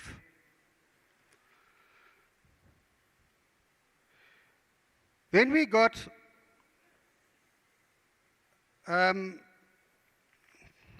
beg your pardon.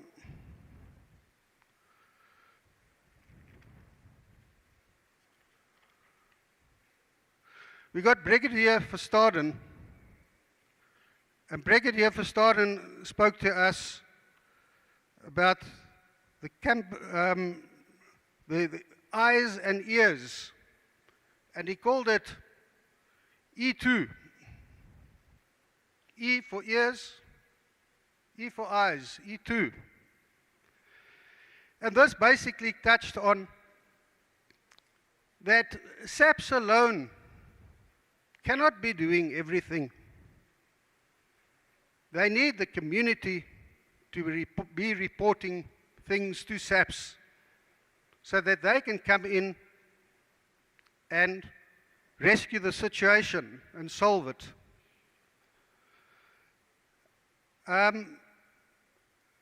He mentioned many platforms, business against crime. And business against crime, if you think of it, shopping centers all over, and even our campuses and our corporate office.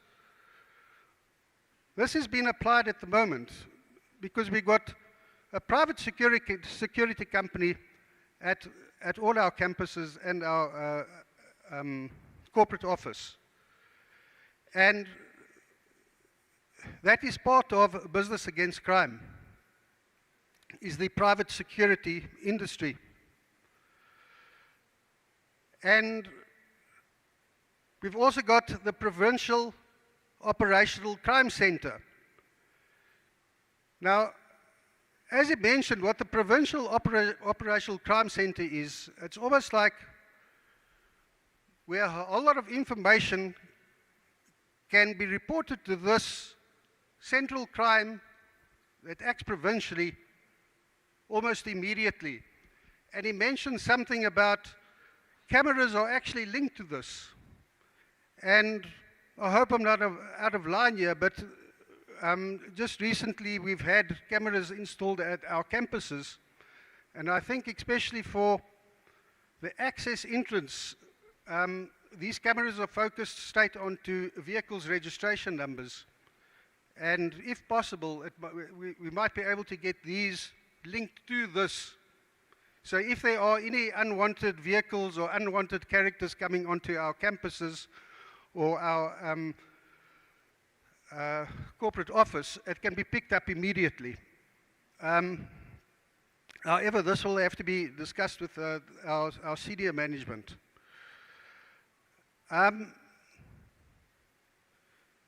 Then we got Mrs. Babunda, and Mrs. Babunda spoke about the safety on campus. And she spoke about everything that we do on our campuses, and the one thing is, which I concur with, is the induction of, when we do induction at the beginning of the year, we include SAPS. We include the station commanders, and together with some of the officers at the station, and they come and they talk to our students. It's very, very important that incidents are reported. It's not, we should not keep quiet about it. And once again, and this came up quite a few times, is that ultimately, if we want to combat crime at campuses, everybody, every single body, students, lecturers, support staff, ground staff, we all responsible to report these matters. As mentioned earlier, if these matters aren't reported, SAPS won't be able to solve them. Then Colonel Mukufi came to speak to us regarding the legislative framework on gender-based violence. And he outlined many, many different acts that govern and control crime, particularly gender-based violence. And there's two things that Colonel mentioned that struck me.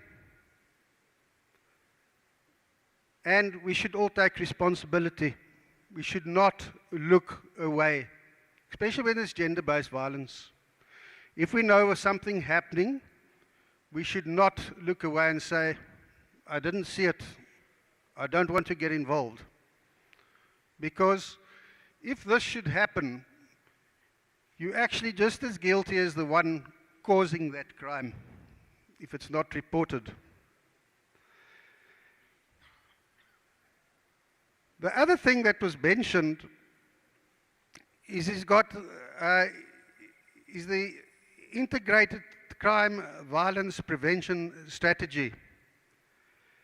And it's important that we all stick together and use this. Then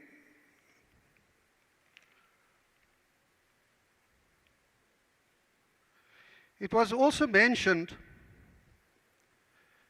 that gender-based violence is now actually, and this is one thing that struck me, I never ever realized it was this bad, because you see it on TV and you say, yes, it's another one of those. It's another one of those cases. However, I think it's because if you look at the crime stats that were presented right in the beginning, I don't really want to say this, but I think we've sort of like become immune to, oh, it's another crime statistic, oh, it's another crime statistic. But one thing that struck me is that gender-based violence has now been declared a disaster. So it's not even serious or anything like that. It's very, very, very, very bad now. It's been declared a disaster. And this is why we need to stand together in order to combat this.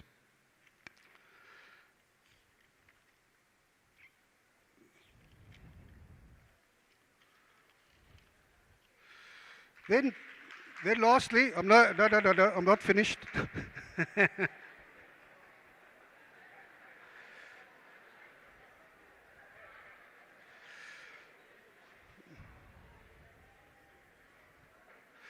Then lastly, we got, this is, I hope I get the pronunciation correct, Mrs. Bukana. And she spoke specifically about gender-based violence. And once again, this came up that the figures are very, very high. And the one thing that I've never ever realized is she mentioned that 62% of our students do not feel safe.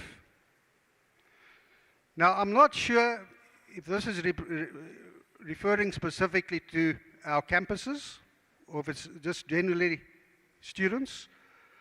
But if it is 62%, then something definitely has to happen so that our students and staff, not only students and staff, do feel safe on campus. Because if we're not feeling safe, we come back to what Mrs. van Niekerk mentioned right at the beginning. Excellence is always our choice, but if you're not feeling safe, we're not achieving that. And she also spoke that regarding our mental health. If our mental health is not fine, okay, it affects many, many other things. So everyone, to wrap up the day, I think we can say that SAPS is actually reaching out to us to say, in order for us to help you, we need your help. And we need other stakeholders' help within the community. And I think it's a responsibility of all of us to work together in order to make our campuses a safer place for all.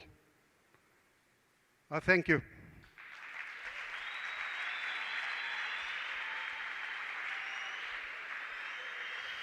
Thank you very much. Let's give Mr. Peters a real one, a real, yeah. The one that happened earlier, it was by accident. We thought it was done because of the pause. So this is the real one. Thank you, Mr. Peters, for wrapping up the day. Ladies and gentlemen, just a minute. I'm going to afford Mr. Mutubatsi a minute to give us a way forward.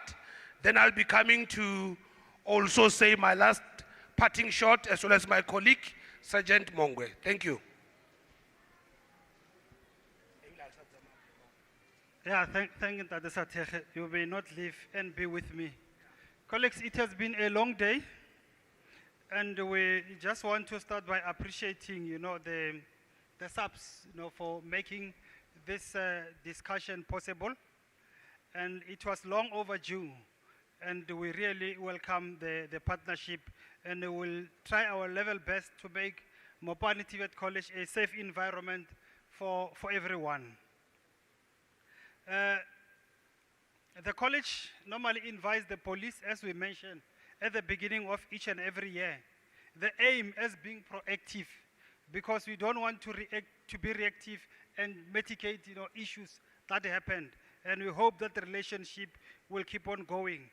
And we also need the capacity as the college. We would like to be capacitated in terms of the crimes and also the violence. We need to build this strong relationship with the police and deal with all the challenges before they become violent. We thought it will be important to have at least a licensed officer in each and every police station. We have got 3 police stations. From these 3 police stations, if we can have a licensed officer who will deal with matters of the college, so that when the students report, they know that we report this issue, you can make a follow-up and deal with that. I believe if that person can be given to the college, we'll be able to mitigate some of the crime. And even us, as the college, will be able to appoint, in consultation with the SRC and the management, get a licensed officer from the college who will be dealing with crimes within the college, so that everything that is being reported can be traced and can be dealt with accordingly. The capacity that we hope it will be important is the protection of crime scenes. If we've got crime scenes, we don't know how to deal with them on site. If we can be capacitated, we'll appreciate that. Our security personnel that have been appointed at the college, they also need to be capacitated in terms of dealing with students. How also to link the crimes with the police. I think that can also help. We have got the landlords. Our students are residing in different, student accommodations. So the students that are here, they are all leaders. We have got a group of students who are the SRCs. We've got the second set of students who are the class reps. We've got the third group of students who is a representative from each and every student accommodations, because the college does not have residents. All of them are residing in NSFAS accredited accommodation. So we thought if one of those can be capacitated with information, it might help to deal with crimes that are happening in different student accommodations. We have got 98 NSFAS accredited accommodations, so which is a lot. So we hope also that the landlords should be called and be capacitated to assist us, so that we don't have issues from the different student accommodations. We want to be part of the solutions in terms of dealing with mitigations of crime. There is an app that I've seen outside students. I think it's important to download that particular app so that it can come and assist us in terms of reporting, to make things easier for us. So let me stop there, Chairperson, the program director. I believe from here we can make a move and start to engage on the issues that I have raised, so that we can trace the progress. But surely we are ready and prepared to sign tomorrow. Thank you. Thank you very much, Mr. Mutubati. Ladies and gentlemen, we have unfortunately arrived at the end of our program. Thank you very much for being such a good audience. This is the direction that we'll be following from here on. Our dignitaries, our leadership, people who were part of the morning briefing in the admin block conference room, including myself,